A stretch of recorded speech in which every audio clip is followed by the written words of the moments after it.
the show? Well, I think the coolest thing for me was just understanding that, like you said, I made a connection now that I would consider a friend, an ally. But what I remember talking about was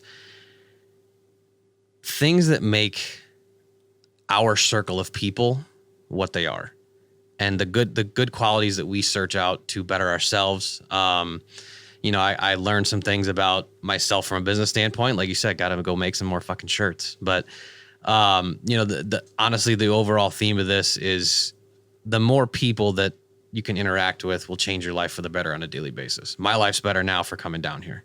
Well, I thank you, man. Hope you guys enjoy the show. We have a few sponsors and we'll go ahead and dive into those. This week's episode is brought to you by a few of our favorite sponsors, one being Habit Coffee. Habit Coffee is my coffee company. Look, I really wanted to get in and make some coffee because I drink the shit out of it. And so I figured, why not try to make my own coffee and try to see what I can do? We came up with Habit. We have 2 roasts. We have our snake oil, which is a lighter Ethiopian roast. And we also have our OG roast, which is our Guatemalan. It's full bodied. It's tons of flavor. It's really good. And it's great as an everyday drinking coffee. I can't recommend it enough. I hope you guys head over to Your New Habit, which is our website. Check us out. Set up a subscription. We can get coffee to you every month, and that's one less thing you have to think about. We would love to take care of your morning routine and let you guys know that we make great fucking coffee for you. So head over to Habit Coffee Company, use code Umso, and save yourself some money at checkout. 10%, that is. We also have Eat Right Foods. It's the best. It's the best meal prep company on earth. There's really not a ton I can say about it.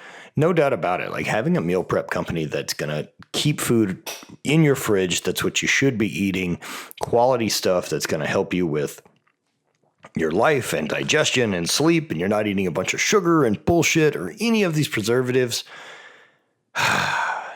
Do yourself a favor and just try a meal prep company for 1 month. In fact, use Eat Right Foods right now. Use code UMSO25 at checkout and save yourself 25% on your first order.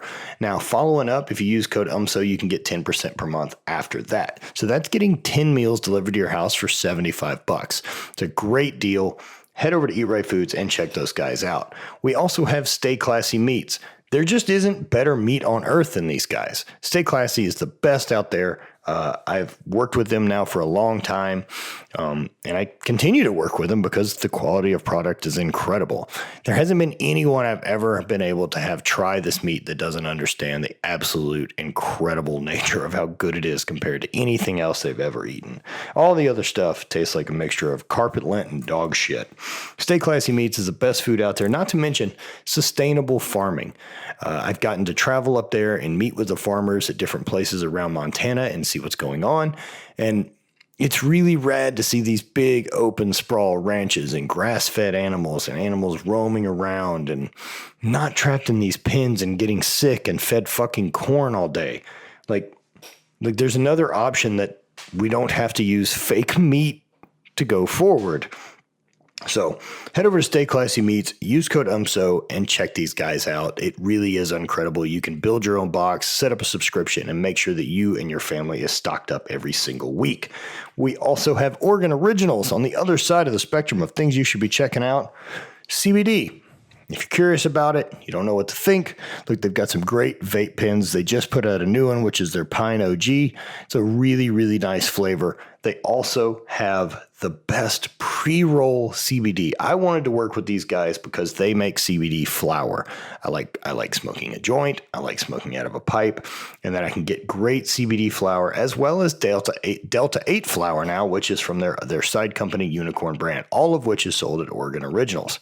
I'm actually working on a collaboration with them with Habit to do some Delta 8 joints. But let me tell you what, these Delta 8 joints, hoo-wee, they are lovely. Will it get you high? Yep. Is it going to ruin your day the way like full gas will if you're not used to it? Nope. Really, really great product. Anyway, head over to Oregon Originals. Check those guys out and use code UMSO at checkout. Our final sponsor is Onnit. Onnit.com has been an incredible sponsor of mine. I've been really fortunate to get to know these guys inside and out, and the company is incredible. Aubrey Marcus, Kyle Kingsbury, and everyone involved with with Onnit has been nothing but rad to me, has always shown support for Hate Brain Goods, Umso podcast, and everything else. So head over to onnit.com right now and check out their steel maces. You can also get the two best supplements that I love to take, which is Alpha Brain, their new Alpha Brain Black, and their Total Human Packs. Their Total Human Packs are going to make up your day and night vitamins. You don't have to get all confused with all the bullshit of figuring out fish oil and take this and I need a green. Nah, man, we got you. Check out Total Human. It's all there. Alpha Brain's going to be included in your morning. You have new mood for the night set. It's a great thing, and you can go ahead and get like a month worth or 2 months worth. In fact, I think it's everything's got a money back guarantee. On it, Alpha Brain's got a 7-day trial. You can try it for free, just pay the shipping, and Total Human also has great deals on it as well. So if you head over to onnit.com/Matt, you can save yourself some cash on every single one of these supplements, as well as their equipment. They've got sandbags and battle ropes and maces and clubs, and all of this stuff has been a lot of fun to add to my training. I've trained for a long time, heavy and specifically, and now working on making sure my body functions as good as possible has been really, really fun. New challenge to figure out. Onnit.com/Matt, save yourself 10%. Onnit.com/Matt, save yourself 10%. All right, we're going to go ahead and dive into the show with Andy Siar. Well, sitting live in the dope gym studio, Umso podcast studio with Mr. Matt Vincent, who was kind enough to let me trek down here, smoke some weed, hang out, have a good conversation. Typically how it goes. Hey, that's what life is about, let me tell you. And if you would have told me that 5 years ago, I probably would have told you you're fucking stupid. I know. Very different life for me too. I probably around the same time. Yeah, like once my knee started going to shit, I just got really desperate to find something other than opiates. Yeah. Well, and now that I'm out of pain, I didn't realize how much I liked it for the rest of my life. Right. And like we were talking kind of before we started rolling here, like, opiates, benzodiazepines, like I had prescribed to me for certain issues, was like, it's so bad for everything. Like, not the actual issue, it fixed the issue, but like, I'm tired, and then it lessens. Yeah. But it also crushes the rest of you as a human. Exactly. And like, since switching to plants, which I shout out my doctor back home for the recommendation, looking at like, Where's back home? Wheaton, Illinois, Chicago area. Yeah. So only a 4-hour drive from here. Oh, right on. Yeah. Super easy. But he prescribed using marijuana to me for, to curb the anxiety, the panic attacks, and also help with, opening the mind to. Was this before legality? Yes. So what type of doc? Is this just psychiatrist? Just PCP, honestly. Oh, just your general practitioner. Yeah. Okay. Just a general doctor. I'm just stoked to hear that there's fucking dudes out there trying to make other recommendations. No, so the best part about this guy too was he transferred to a different office and put me in touch with like him 2.0, the exact same guy. So when I talked to him about, because going for a yearly physical, I always want to talk about, mental health and everything like that, because it is important. And I tell him, I've been using marijuana for X amount of months, a year, whatever. And he's like, great. How do you feel? What? I don't know you, but I appreciate that. And it's like, when I first got in touch with the original doctor, my whole thing was I don't want to look at opiates, benzodiazepines, SSRIs. I'm not no offense meant to anybody that needs those, but like the improvement of clarity with plants has been unbelievable. And like I was the guy 5 years ago who would be like, if I'm running this business, don't fucking bring it in here. And now I'm like, if you bring some for me. That's interesting. That's an interesting change up. I don't ever remember being anti-pot. Yeah. If that makes sense. Like my history with it, like I never smoked in high school. I was really never around it. So like, even in high school, I don't remember having to avoid it. Sure. To be like, just say no.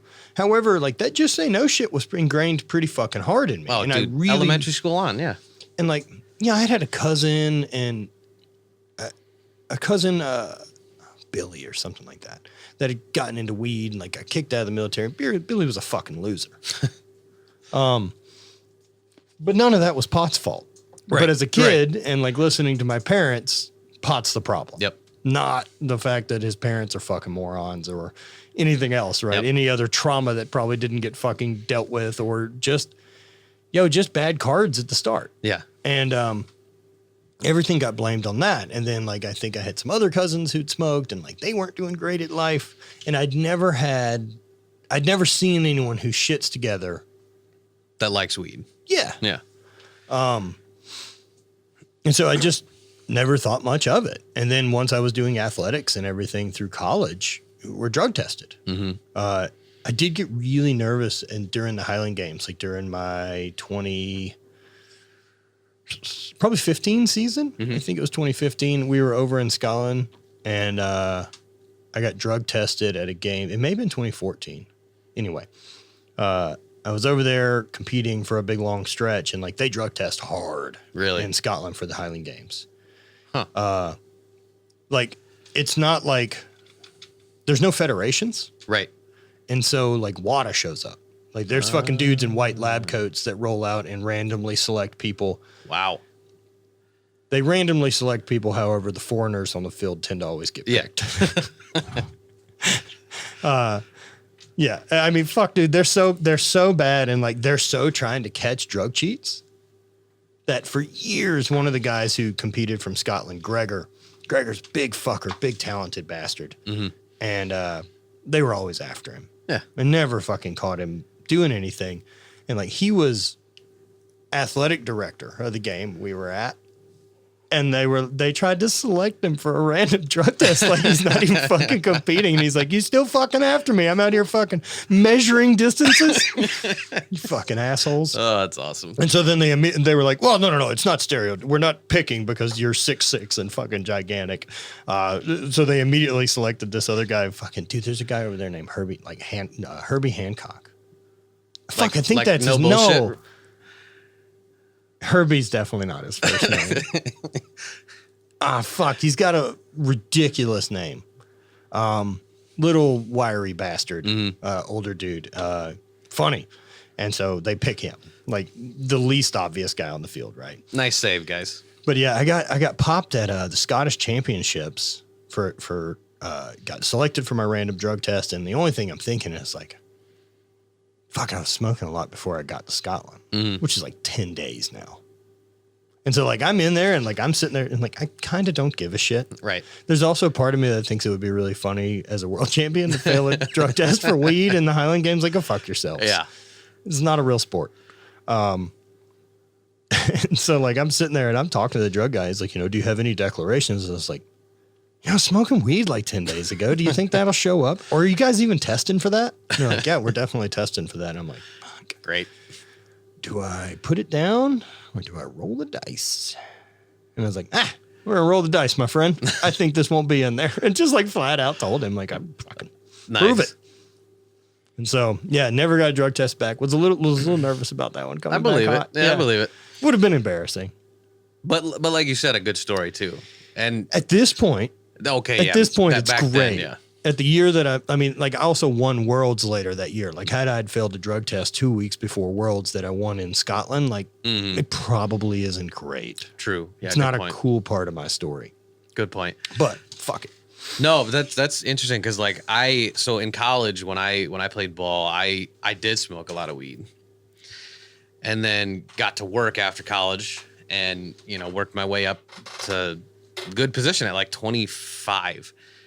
So then I had it in my mind of like, okay, it's illegal. I don't care that you do it. It's not like anti-pot, all right? I'm just like, I don't want to get in trouble and lose my job.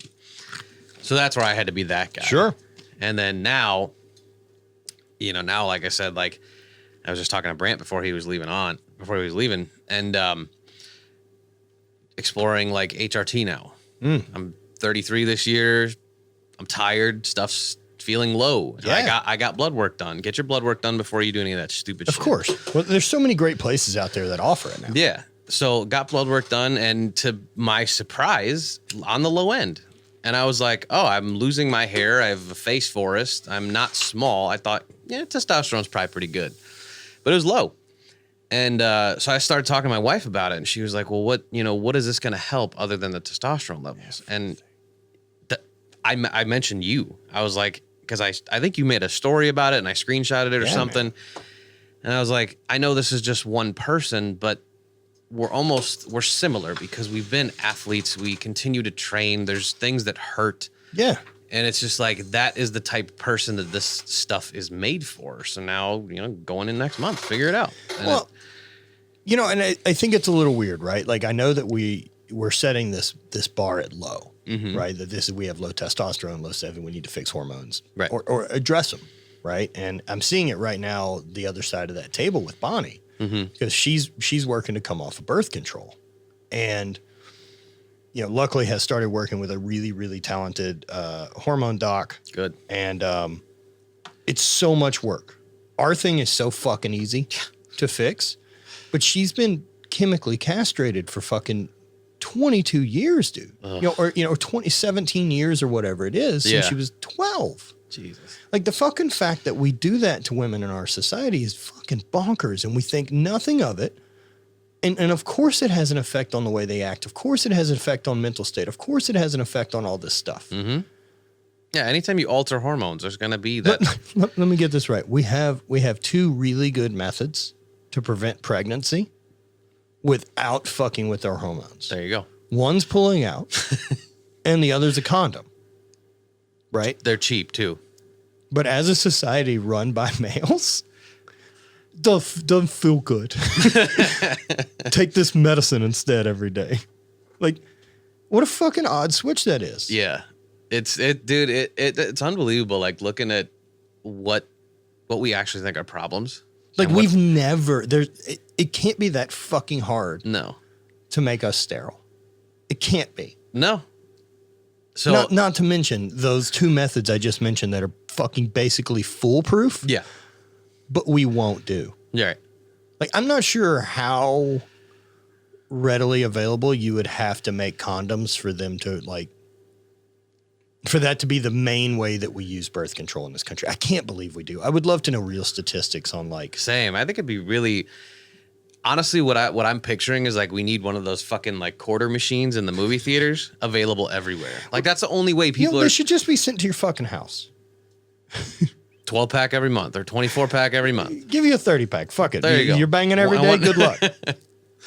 Oh, man. Yeah, it's based on age. Like, in high school, you get 90 of them. by the time you're 40, like, you just get like 20. High school, you get the Costco box of 500. Oh, and God, you're done in the summer. Kid. Just burn through them. But no, it's fucking crazy to me that we do that. And then, like, look at how much attention now that we're starting to see go toward men's hormones, with HRT clinics popping up and this becoming more socially acceptable and a thing that we can talk about. The other side of that really fucked me up, hearing stuff from people, because I don't think about any of that shit. Yeah. Was like, man, it messed me up a long time to admit that I had low testosterone. Like, it was some fucking knock against you as a dude. And what fucking level of insecurity are you fucking walking around with? It's a chemical issue inside of you. Yeah. And back to my original point is I fucking lost the rails here. No, go for it. I think it's such a fucking bummer, because if now we're addressing it, what we should also start doing is actually being fucking proactive, right? So here's what I would recommend, because we won't do it as a society. Let's hear it. If I had kids, I would damn sure have blood work done at various points. Like, I would want to know what hormones are when they're 15, 18, 21, right? Okay. So then I can tell you when your hormones are fucking low. Yes. Not a general statement of low, because the way the statement works for low is fucking bonkers too. Like, the measurement, right? It's like between 300 and 1300 milligrams. Yeah, something ridiculous. Whatever tiny amount of bullshit that they're measuring in my blood equals. The reason that window is so wide, it's because insurance companies figured out 90% of people fall in that range. And as long as 90% of people fall in that range, they don't have to do shit about it. Right. It's not low, right? Like, you have to be outside of the 90% of humans. It can't be that big of a change would affect your fucking life hormonally, that if your chemicals are off balance, if the things that provide sex drive, sleep, appetite, muscle growth, fat loss, like, what the fuck? Why would we mess with those? Man, that I'll tell you what, and the problem that I see with it too is that it's become so, what's the word, like fucking taboo to be like, oh, I'm talking to my doctor about testosterone replacement. Why do you have to hide that? Just like the coolest thing that I think, and this is going to be a little bit of a tangent again, but I talked with a couple people on the show previously, and we were talking about PEDs in sports. I like them if they're done safe, because here's my. I don't care. Right. However, I believe in drug tested sports. Sure. I don't want to get rid of drug testing. No, absolutely not. And what I meant by that was like if you're in a sport that doesn't have like tested and untested divisions, fucking let it rip. Then and that's your way to feed your family, make your livelihood, do it. I don't even care if it's your way to feed your family and make your livelihood. Well, yeah. If you're curious, 500-foot bombs are a lot more fun. Have the right as an adult to make that decision with your fucking body, as far as I'm concerned. If you want to look like Flex Lewis, this is a wildly first of all, good luck. Yeah, a wildly unfunctional frame of a person, but such a high level fucking mutant to really push one direction for that long with that intensity. Like, it's cool that we get to see what the fucking body does. Absolutely. Holy shit. Absolutely. It can do that. So my point to that was on the female side, the more that it's being talked about now in a way of doing it safer, look at what the females are doing. I know. Like, these chicks are just wilding out in terms of how strong they are, how muscular they are, how fast they are, and it's cool.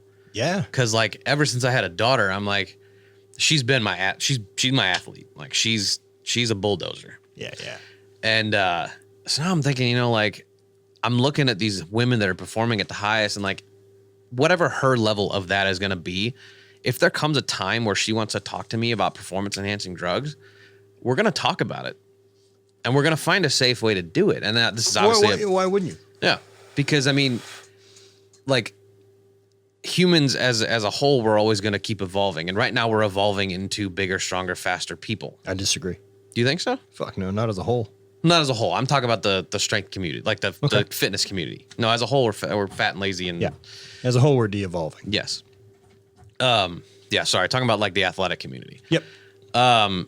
So for someone to be able to keep up with that and be their best at something, they have to do what everybody else is doing to a certain level, is my thought. To a certain level, right? Like, I think if your passion was being interested in becoming the world's strongest man, and it looks like you have potential and have the skeleton for it, I would say you'd probably need to get pretty familiar with performance enhancing drugs at some point in your career. Mm-hmm. That is going to be on the path to doing that. I don't know. I think it really depends on sport. And I would love to sit here and I can go back and forth, right? Because of course, if I can make an athlete say 10% stronger and everything else stays the same, they're going to perform better at that sport. If they don't lose flexibility and they don't gain weight. Right. Which we can do with proper training. Mm-hmm. There's just that point where you reach that max potential as a human. Right. That at that point, like, I can't get bigger without getting slower. I can't get faster without losing weight. I can't. It's this combination of the three things. With the Highland Games, for me, it was speed, strength, and technique. Okay. And anytime too much attention got paid to one, the other one suffers. So the real push is, how do you fix all three? And at some point, drugs would be very helpful. Because if they allowed strength to pop with the same amount of effort that I'm putting in, or progress to continue to happen, then oh yeah, huge. Yeah. The hard part for females is there's just different side effects to the body. Absolutely. Than it is for men. Yeah. And that's more what I was talking about, like on those those ways to maximize the input output with like safely administering and understanding. It's like when it's done right, you obviously see that females stay, I'm not, again, meant no offense. They stay feminine, and they, their hormones don't get fucked up. They can still have kids if they want to. They can, do all these things. And it's like, it makes, again, they just make everything better. Right. If done right. If done right. Look, but I think that needs to not be checked and looked so much as performance enhancing drugs, but hormones in general. Sure. And for me as a human, if anyone's curious, I don't think anyone is at this point.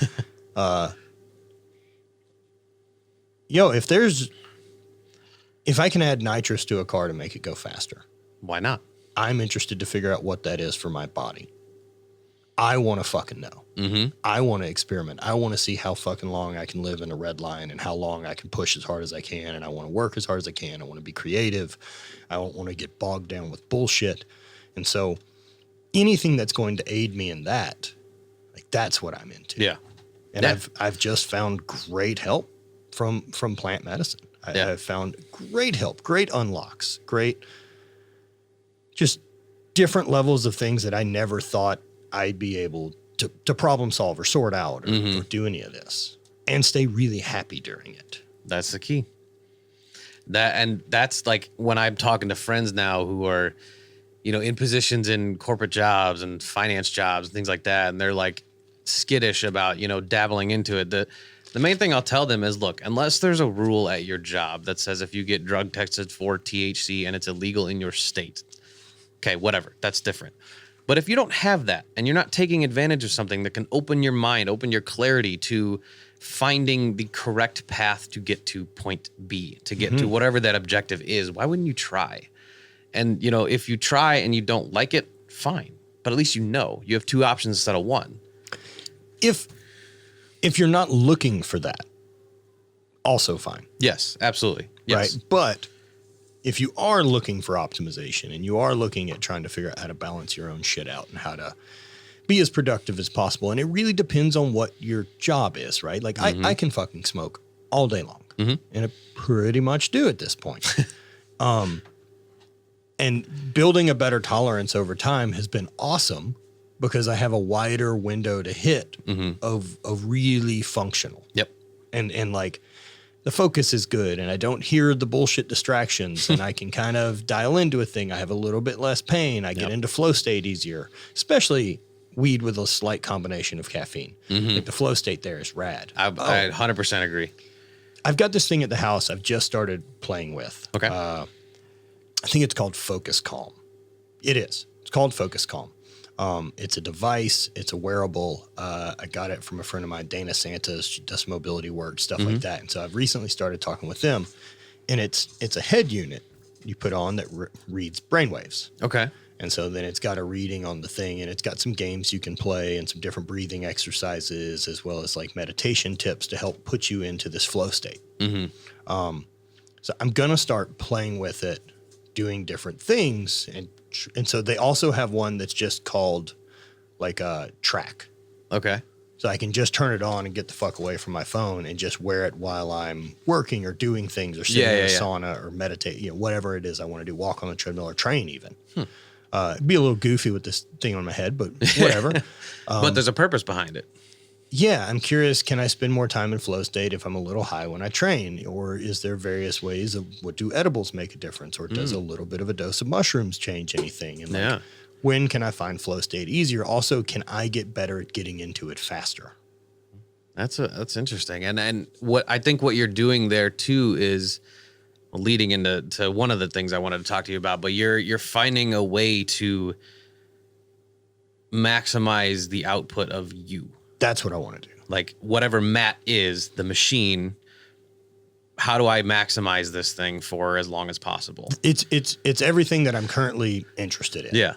Is I just want to go like as hard as I can and figure out as many things as possible, whether that's business wise or travel or whatever it is, whatever the problem solving is that requires me figuring out Matt Vincent, this life as a brand, building businesses or making relationships or any of that type of stuff. Like I'm full speed right now. Yeah.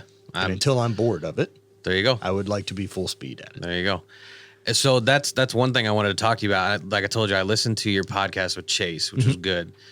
Also checked out his trucks on his page. I'm a big car guy, which is another thing where I want to rap about later. But one thing that I like that you guys touched on was the complacency issue in society. So as we were just saying, like humans as a whole devolving, I think complacency is probably the number one or number two cause of that. Because people tend, and some people when they get complacent is fine because I think if you're like the owner of an NFL team or something, might not be much else you want to do. But at the same time, right? Like, I don't think that. I think everyone without their shit together wants to believe that's how it works. Mm-hmm. But you don't day one decide to be a fucking NFL owner. Like, right. That's an ugly path to get there. Make no fucking mistake. Mm-hmm. Like, unless daddy handed you the keys, which those people are going to exist and we don't even need to talk about it. No. So who gives a shit No. how they operate? I won't be one of them. Same. I don't get to grow up with a billionaire dad. Seems like a different path than I'm on. Probably pretty fun. Yeah. I'm not going to be a dick. But like the same reason, why doesn't Bill Gates fucking retire and sit on his ass? Because he doesn't give a shit about money. Yep. That He was loves never what he's doing. Yes. He Yeah. likes winning. Yeah. He likes producing. He likes problem solving. Mm-hmm. And look, I'm not a giant Bill Gates fan. I think there's some fuckery afoot with Bill Gates, but we'll leave that be. But the example's the same way Elon Musk. Like, Yeah. you're the most fucking rich man on earth. Why are you building rockets to shoot at Mars? Because I Because fucking he want wants to. Yeah. Because I'm a lunatic. Yeah. Because I named my kid X dot whatever. Like, Dude, fucking Elon Musk. I just have to imagine dealing with us has to be exhausting. yeah. I almost wonder, so one of the things I'm really fascinated in talking about, like with my wife especially, is aliens and stuff. Yeah. All right. Big fan. I'm very interested. Yes. Because I think there's just no possible way that it's 100% not Like, true. I believe kind of in the idea of the multiverse. Okay.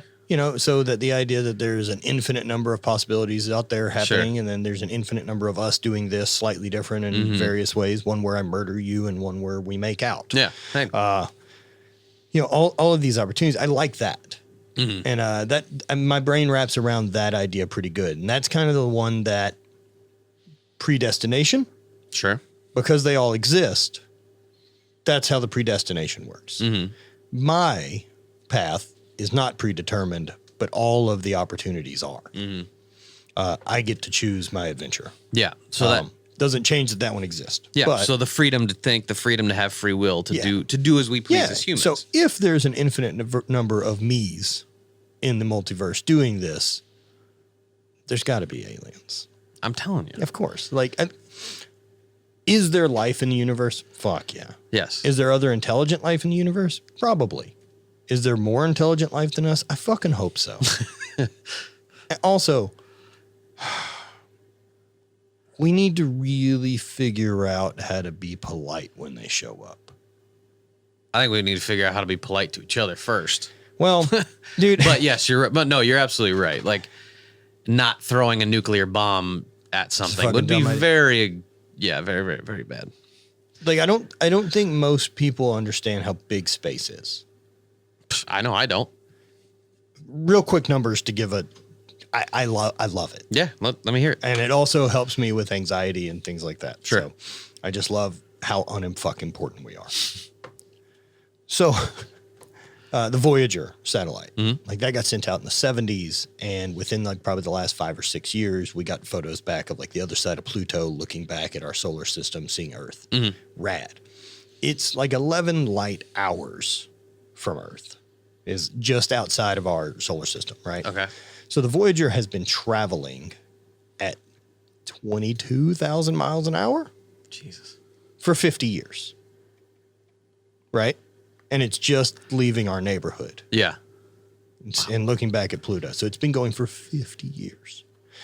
The next thing for it to hit is in the Andromeda Galaxy or Andromeda system. Okay. It has to continue at the pace that it's been traveling for the next 280,000 years Wow. to be next. To hit one thing. To hit The next thing. the next thing. Not the edge, Right. our neighbor.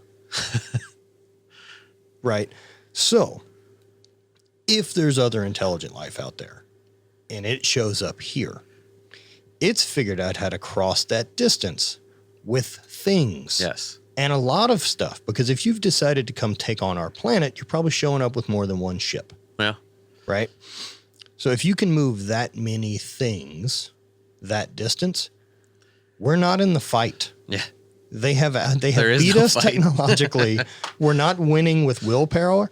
We're sure as shit not winning if they show up and then they go, they don't even all speak the same language yet. Like, they don't fucking stand a chance. They're fighting each other. They've only built weapons that point at them yet. This is fucking great. We'll just mop this whole thing up and be done with it. Or just go, why bother? Yep. Like, why fucking bother even stopping here? They offer us nothing. Yeah. We provide nothing to them. There's no fucking interest. We're ants and should be treated accordingly. Yeah. We will attack and fight you. We understand it doesn't hurt, but we're going to try like hell. That's true. And, like hearing those numbers, because I'm not like a huge space guy. I like it, but I don't like dive into it. But when you start to think about, so here's another point. All these things that we try to create in terms of like production with TV, movies, and things like that. Do we really think humans are that smart to imagine aliens? Or was there an idea planted of aliens already? Like, do I think aliens have already come? Yeah. There's a lot of weird stuff. But even past that, we have the ability to think whatever we want. We have the ability to ask more. Because there's got to be something leading us to be asking more. Because if we're just asking more for, infinite time, there's nothing. But eventually we're going to hit what that more is. And I think that's aliens. I mean, the spacecraft stuff that we've been seeing and what the Pentagon's been talking about, like, that stuff's interesting. Especially when you do like the deeper dive stuff onto it and actually have those people like explain to you why they know this is that shaped and it can do what it can do and it doesn't make sense and what the physics of that mean. And like, at best, these are unmanned drones that have been sent to look at our shit. Cool.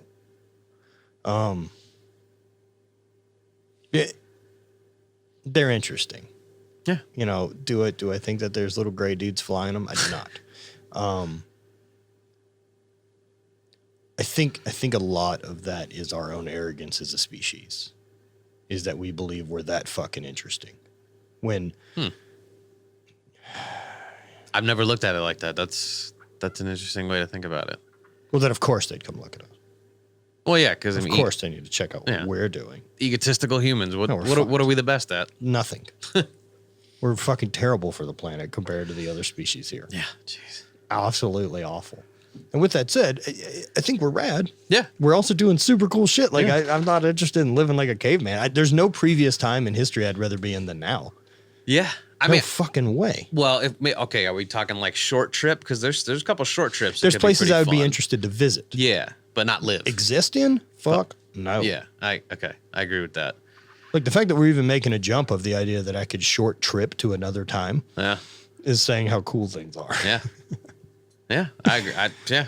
So, but like aliens in history, I don't know, like do I think aliens were involved with pyramids or any of these other type of things?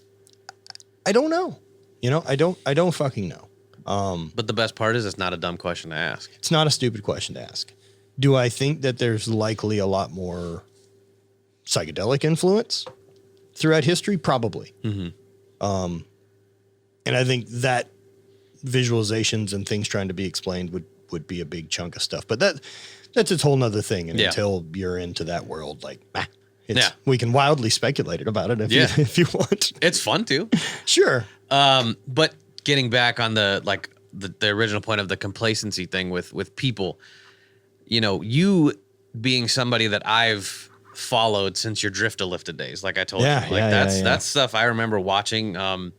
One of your teammates at Elite FTS was my strength coach in college, Jeremy Frey. Oh, right on. And we're good. We've been good friends ever since graduation. So that's how I got turned on to Elite FTS. I remember your videos. I remember, all the shit you've done with like Mark and, traveling all over. So you are not a complacent person, at least right now. I don't know. No. Previously, I don't know, but right now you are not. Just in the conversations that we've had with. I could feel it trying to grab at one point.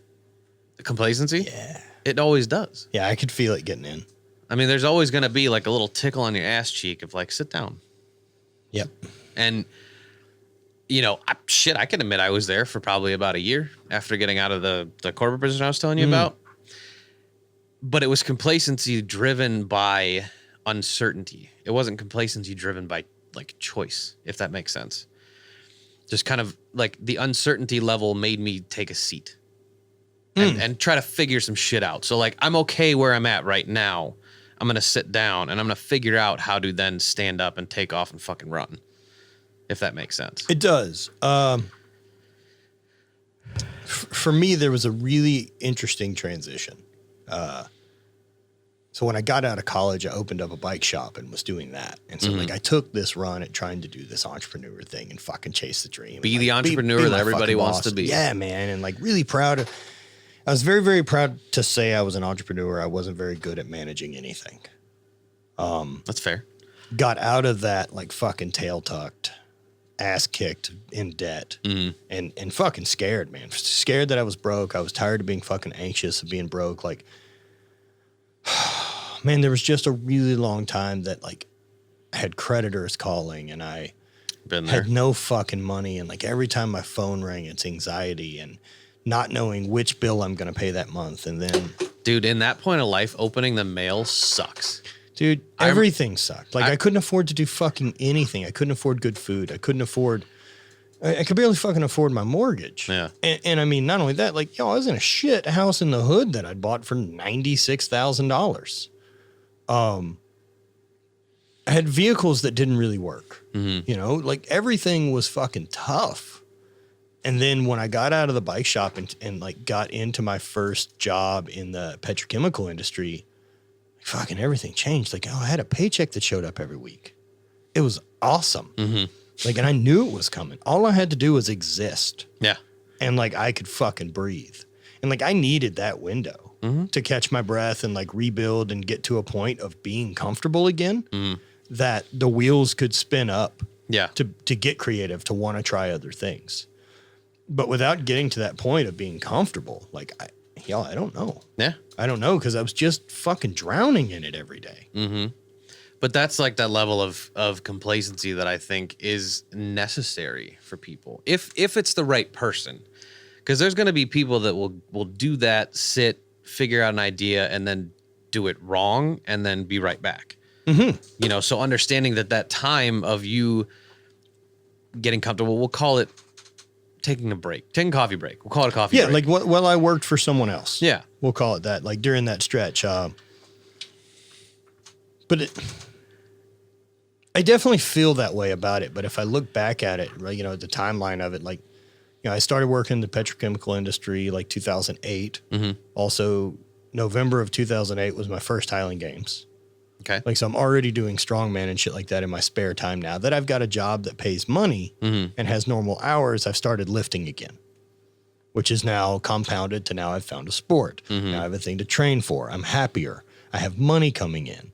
I'm hustling at that job, trying to figure out how to make more money.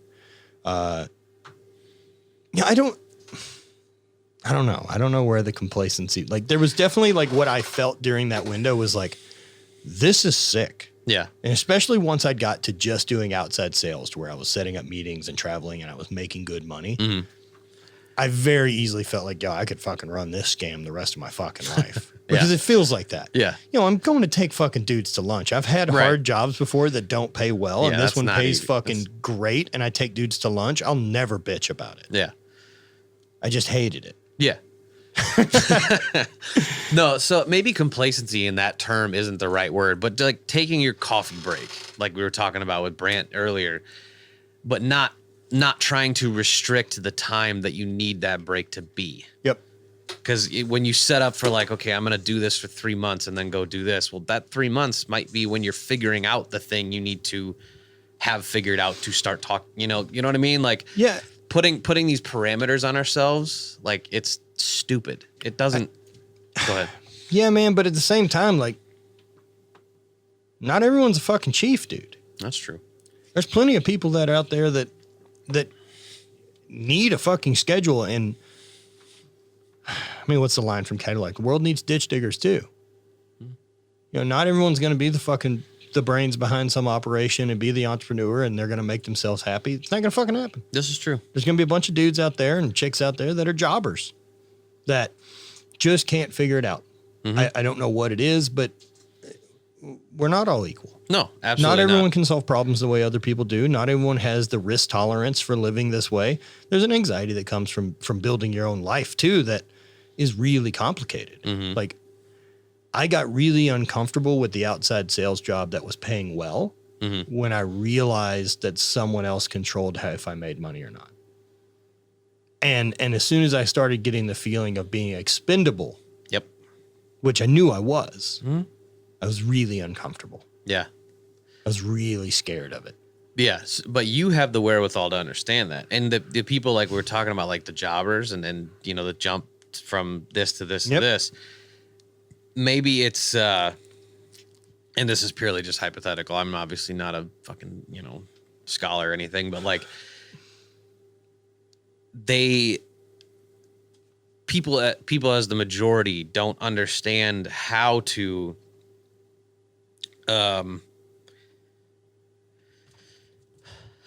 take that, how to like find something that they can invest in and give it a chance. Cause like those type of jobs, like, and I'm not, discrediting anything, but let's say you're doing like, construction. Sure. It's not a low job. It's very good money. It's very fucking hard. Let's just fucking set a precedent here that like, I'm not shit talking anyone's profession. Yeah. But just you fucking know what we're talking about. We're talking about a job that's a physical labor job that you're still paid by the hour. Yeah. So like, maybe that's what you are good at. Also, but if you're fucking great at that and you love it, do it. Rock and fucking roll. Yeah. There's a saying that Deion Sanders says that I really liked when he talks about his kids. He's like, you don't need to be the best at anything, but whatever you do, I want you to be your best. Yeah. And I was like, that's parenting 101. Well, so recently something I've been kind of playing around with is a concept of like operating out of intention and not expectation. Sure. Expectation seems to believe that I know the path. And so what I hear and what I'm relating that back to is what Deion Sanders tells his kid, right? Like that my expectations are I'm going to be fucking best in the world. Well, that means a lot of other factors. Right. When world championships take place, you know that you won't have injuries. You know that you won't be competing against some other fucking mutant, or a gang of people. Yep. Or whatever it is, right? Or that fucking there isn't a pandemic that shuts your sport down for a year. And so, like with all that, that's the expectation part that can lead to no matter what your output is, can lead to disappointment because it's a failure. Yeah.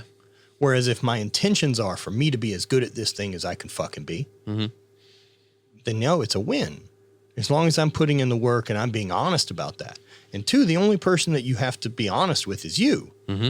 I can look back at like my Highland Games career and like, is there a couple things I didn't do? Yeah.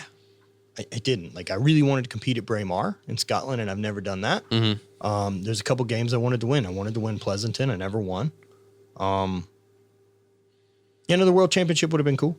Maybe break a world record or two. Just never did any of those things. But at the end of the day, looking back at my career, like, I didn't shortchange my training. I took it very fucking serious. I also showed up to compete. I performed well.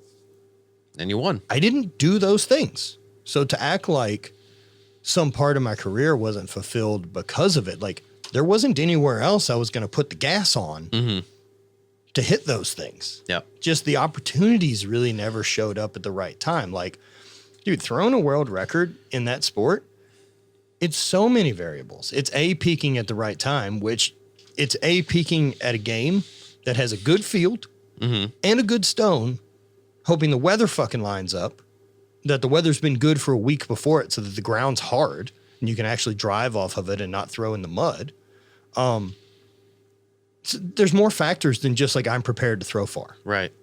So pretending that all that is fucking crazy. And it's, of course, going to set you up for disappointment. But if you can set the intention on going forward as just being the best you can and performing at the highest level you can that day and be honest with yourself about it. Yeah.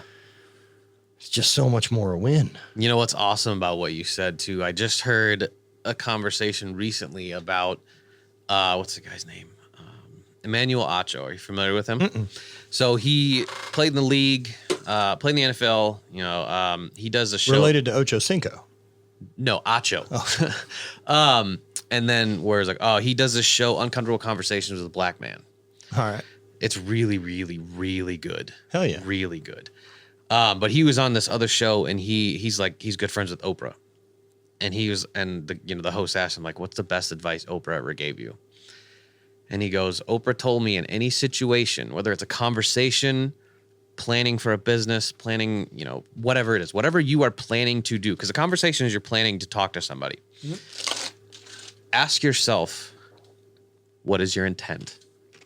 Not what's your expectation. What is your intent? There's a difference, dude. There's a really big difference in those. I thought it was really cool that you brought that up because I heard that yesterday, and I was like, oh, this is great. So to hear you say that again, I was like, I have to give you some credit for having that because obviously she has intent for whatever the fuck she's doing. Well, I think it changes everything, and I think even if I put that on my business, right? Like these are our intentions. Yeah. Now, what actually happens may be fucking wildly different, but these are our intentions. And our intentions are to grow. Our intentions are to get better at this. But if we set expectations, it's reverse engineering a little bit.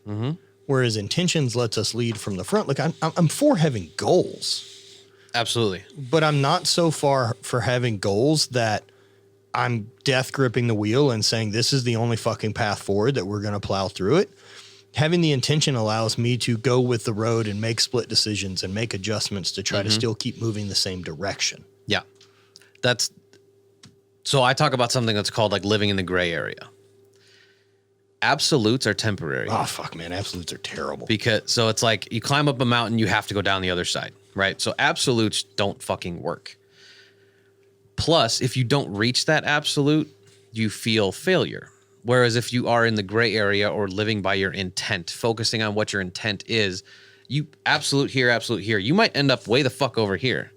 But that might be way farther than you would have got going straight, like you were saying. So this gray area, and I tell clients in fitness, clients in business about this all the time, get comfortable not knowing black or white. Because there isn't any. No, it's impossible. Yeah. You think Jeff Bezos has reached the absolute? No. I couldn't even begin to tell you what that guy's going to continue to do, or Elon or any of those people. But embrace the gray. Just, be malleable. Don't be afraid to go down a different water slide at the water park, that type of thing. No, be open to new things. Yeah. That's a big one, but that's also open to learning. Well, and that was kind of with me with this podcast thing. I started it originally in the pandemic last year as a way to communicate with clients all over the world. So my business partner and I would put out an episode a week relating to fitness, relating to our coaching. And then I was like, you know what? This is kind of fun. I like talk sports. I like talk fitness. Let's see if I can do this. Started having fun with it. Started having more people listen. Reached out to some people that are doing, Janae was my first big guest. Yeah. I love Janae. No, she's great. And it was so cool. I still fuck up pronouns on Janae all the time. Same. Because I've known Matt. I've known him since 2008. Right. Yeah. And none of this was not information. No. We all knew this about Matt. So I knew through Jeremy. So I was very privy to the information. Same. I kept it on the low because, it's not my it's not place. my fucking business. Also, I don't give a shit. Exactly. Is she any different now? No. Care, she's a great fucking person. She was rad. Yeah, always been rad. So I had her on the show and then I was because she was so great. And then she invited me up to her opening of her gym. So I went up there, we hung out, just phenomenal person. And then I started being okay, I want to make this into something. Yeah, man. If you would have told me again 5 years ago that I'd be having a microphone, buying microphones and shit to talk for an hour, no. But now, I've talked with NFL players. I talked with Jen Welter, the first female to referee in an NFL game. I had I'm here with you. I had the whole hybrid team on, like, and what I've come to realize too is that through all of this, my other aspects of work have improved. Yeah. Because I'm having so much fun. Well, dude, there's something else that comes too with like driving forward of conversations with interesting people who have their shit together. Mm-hmm. That is very true. And in the general aspect of, so this is something that Bryant McFadden, he was on with me, won 2 Super Bowls with the Steelers. Mm-hmm. And after we got done recording, he said something that has stuck with me, like it punched me right in the balls. He said, the best thing I try to do, and I'm paraphrasing this, on a daily day-to-day basis, and he's got a podcast and he's just, does appearance, is have a conversation, a meaningful conversation with somebody I don't know. Because it's going to change my life and I'm going to change theirs somehow. Yeah, that's an interesting one, right? Like, that concept's really important. And like getting to do the podcast for me has always been one of the reasons I love that. Mm-hmm. Is that I get to have these conversations with people. And one of the reasons I wanted to, so that's like what started the Drift-A-Lifta thing. Mm-hmm. Was I was already traveling around doing outside sales at that point and meeting all these people. I guess when I became friends with Windler and all these other guys around the country that I would go train at Sorinex when I was there for like in 2009 or 2008 when I was there for work. And so I would pick all these places and drop in and train and meet all these rad people. And then at some point I was like, I need to share this. Yeah. And so I started with the Drift-A-Lifta thing and it was fun. Mm-hmm. We did 4 or 5 of those. I don't remember. But it was great. And like, I mean, that's the first time I met Mark, the first time I met Kelly, there's a lot of people I met through that series that became really good friends. Yeah, it's like awesome. Wellborn and the Sorinex guys and fucking all of these people, man, that I really still get to spend a lot of time with. And as that kind of slowly went away and, hate picked up and things transition, I mean, the podcast has kind of got to take over. Mm-hmm. And so like having conversations with these people these high performers and other people has changed me wildly. Getting to share that with people at least gives some access to the way other people think. Mm-hmm. It's a way of paying it forward. Yeah, I think about my dad in comparison to myself a lot. Grew up in the town I grew up in, lived there his entire life, worked at the refinery, regular guy. But my dad's probably 6 best friends all do the same thing for a living that he did. Yeah. Or really fucking similar lives. Mm-hmm.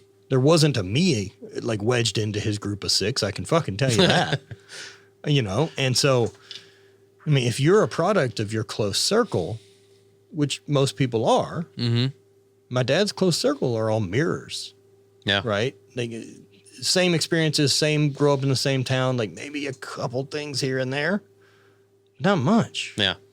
And if I get to compare that to like my Rolodex of mutants I get to call if I have some type of existential crisis or like I have questions or things I want to know about firsthand, he doesn't stand like, who the fuck do you call when you have a major thing? Some other asshole with only your experiences?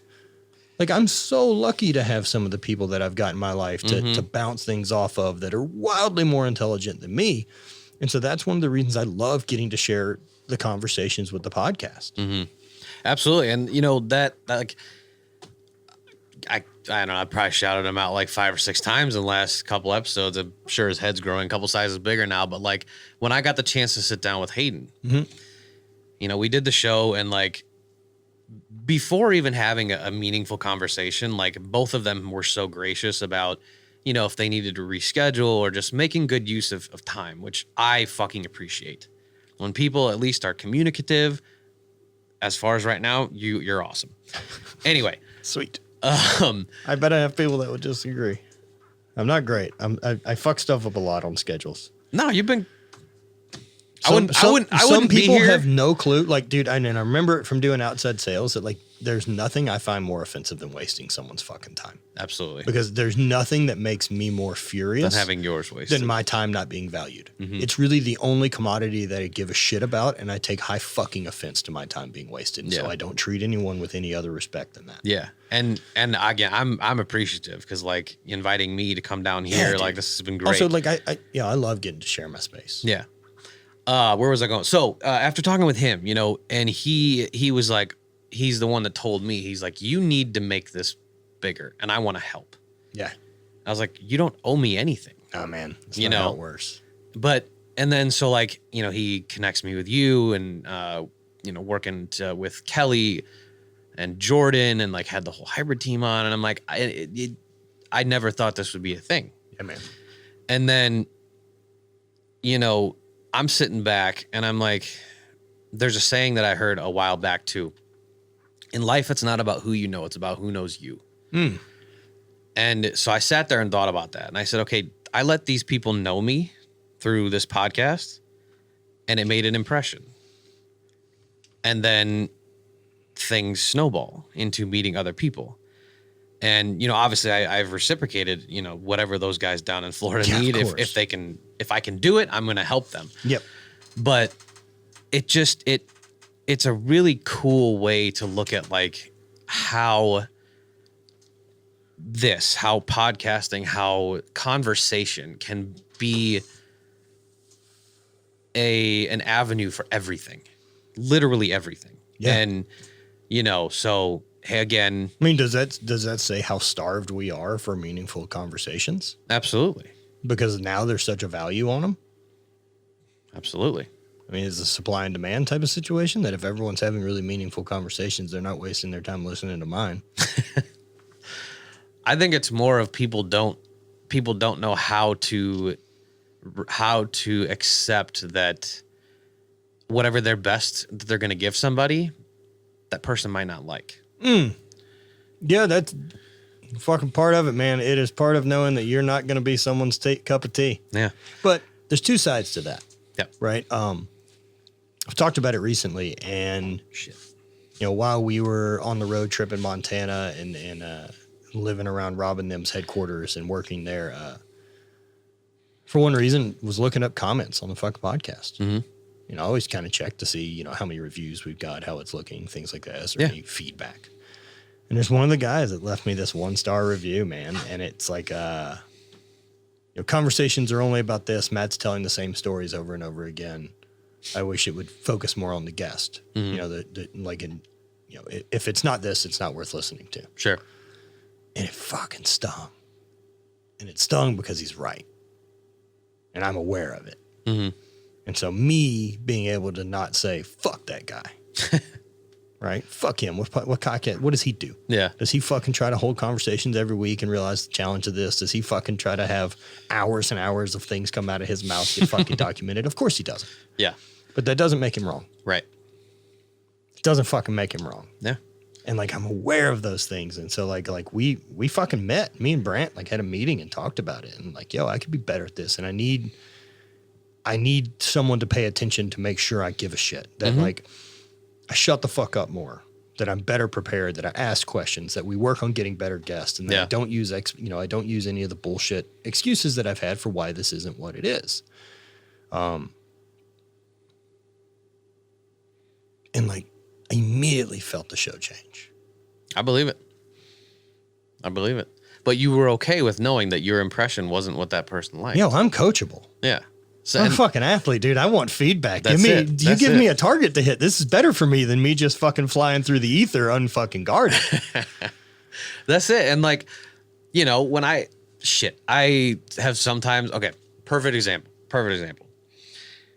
Did a show with Chris Gronkowski. Yeah. Awesome guy. We're buddies now. I'm sending him business for Ice Shaker. Fuck yeah, it's dude. awesome. So are you doing most of them via Zoom or you?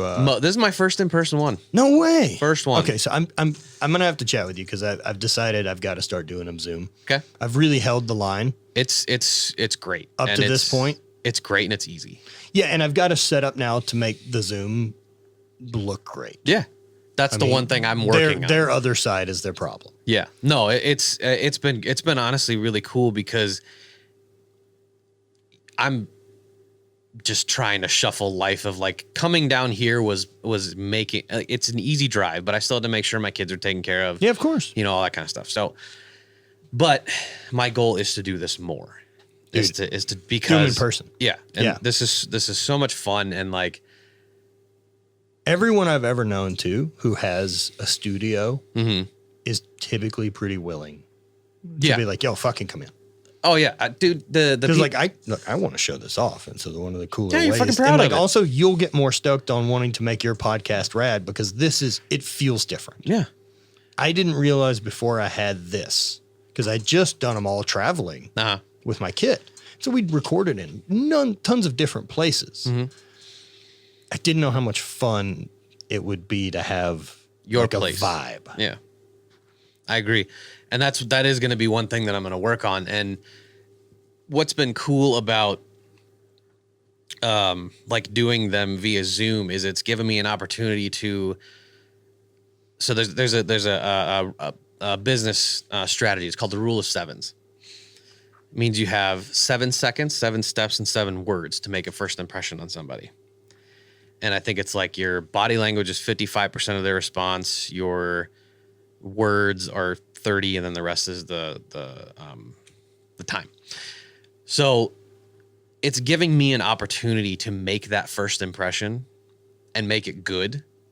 And then when I'm ready with life and everything, because I know every single person that I've had on this show, if I hit them up and be like, I'm going to come down to you or you come to me, they'll do it. Mm-hmm. Because that I want you to know me has already been done. So what you're figuring out has been the thing that has been my ticket the whole fucking way. It's all relationships. Mm-hmm. And that can come across as really cheesy. Oh, it's incredibly cheesy. It's incredibly cheesy. But it's underrated, undervalued. You know, I'm a professional salesman. I fucking know that. I did it well for 10 years in a job that I didn't give a fuck about. Mm. And so now the only thing I have to sell is me. Right. I'm pretty goddamn good at that pitch. And that's really making it gross sounding. No, it's not at all. But that's the truth of it. And so like for me, it is meeting these people and it's having conversations and it's becoming a friend. Like I've always wanted. I'm far more interested with the people that I get to meet, high profile people, whatever it is we want to call it, other mutants. Yeah. That I want to be friends with you way more than I'm interested in other people knowing that I got to hang out with you. Yeah. And I've always been really, really careful about that. Like, I mean, because I do have a big online thing and so I've never made that the first priority. Like it's okay for me to go and hang out with Rob and them and I'm going to vlog and do stuff like that. Yeah. But I can't use his universe to grow mine. Right. That's not fucking cool. Right. It's not fucking cool for me to weirdly tag them in stuff that hopefully gets promoted on the back end. There's a graceful fucking way to do it that my business life does not need to look like you're involved in it. Yeah. There's another saying we use that nobody can promote you or anybody can promote yourself except yourself. Mm. So like using myself as an example with the folks down in Miami, like I didn't like I post, the episode, I'm just using an example. I post the episode on social media because that's where you advertise to your listeners. But what's been great has been them promoting it without me asking. Right. Because it was enjoyable. It's a relationship that's building. And like, also people doing the work. Yeah. Like people in the hunt, the way like Steffi and Hayden and them are, and they're fucking hustlers and they work hard. They get the game. Yeah. Because they also like having their show fucking promoted by the guests that come on. Mm-hmm. And that's the good karma. It is. You know what else I've noticed too is the people that I've been able to meet and even yourself. I mean, I'd get notification like you're doing something, but you text me right back. Like that, there's a level of like respect and validity to that is so undervalued in terms of what your interactions are with other people. Dude, anyone who has access to me is aware of how ridiculous my response time is. Right. But what I'm saying is like the people that are willing to like you said, you're the people like yourself. I'm going to put you on a pedestal right now because you're very good at what you do. And, I thank you. Yeah. So I work very hard at it. And it shows. But honestly, like you've done phenomenal. This is part of the reason why I wanted to be here. But people in that world. And it's, I've got a guy coming on the show next month who's Wall Street and Forbes. Wow. Like, so those type of, like you said, mutants in their own respects, they don't have to take the time to continue to cultivate a relationship, but they choose to. Right. Because relationships are what make everything else work. Because they also realize that's what works exactly to get there. Exactly. So like I try to pride myself on being that person for my circle. You know, if people have questions, if it's a client that has a question, or if it's a business client, like valuable. Yeah. I want to be valuable. Exactly. I am not fucking replaceable in my group. Mm-hmm. I get shit done. I handle stuff. I'm valuable. I'm capable. I'm never a victim. I'm not sitting around waiting to be taken care of. I'm not lost. I drive my own fucking cars. You know what I mean? Like I have my own shit. Yep. So that I'm not dependent ever on you and your universe. Yeah. But if I can ever help, especially for the people that I'm close to, and that number's grown a lot. You know, if you're only allowed to, like, if your brain can only know 150 people, you know, based on study, like I want all 150 people of mine to be fucking killers. Right. No room. There's no fucking room for good enough. Mm-hmm. There shouldn't be in any aspect. Yeah, I want nothing but people that fucking fire me up around. And so, like, I just want to help any of my resources that can fucking help my friends. My resources are fucking yours. Yep. And I'm very proud to have built what I've got, but I will help in any way I can. Mm-hmm. Because if you've got a chance, you're going to do it with or without me. And so I may as well be an ally. Yeah. Dependable, not dependent. Dude, no fucking way. It's and I think I heard, so this guy's name's Daniel, that's coming on the show next month, the Forbes and Wall Street guy. And we briefly talked. Email people? Yeah. Fuck. All right. I've got an assistant coming on in November. I'm very excited about. My RAM is a bit spent. Yeah. And so, like, the idea of being better at following up and setting up times, plus my travel schedule's stupid, but I can fucking do the road podcast. I can do it from anywhere. Yeah. Oh, dude, I have an email cadence that I use. It's foolproof. All right. Like, and kind of getting into that, like the best thing that I have, like, I don't have the big company. I have two little small companies that just started. They'll be big. Don't worry about it. I have a couple small companies. Yeah. That's all. So, but I have a phenomenal wife. I have phenomenal kids. And what I do have is the ability to get what I want and get who I want to be a part of my life. Yeah. You know, so. Now, where do you think that developed? Because that's not a thing everyone's able to do. So I think it developed from, I was the shy kid through like middle school. And then honestly, I think it developed through confidence in my athletic ability. So I was very good in athletics in high school, played in college. You know, it's Division III, but it's still college football. Sure. And then it's light years ahead of the average. Absolutely. And then, you know, competing in powerlifting, I was ranked number 3 in the world at one point with my squat. So, but aside from like the abilities, just meeting people through athletics.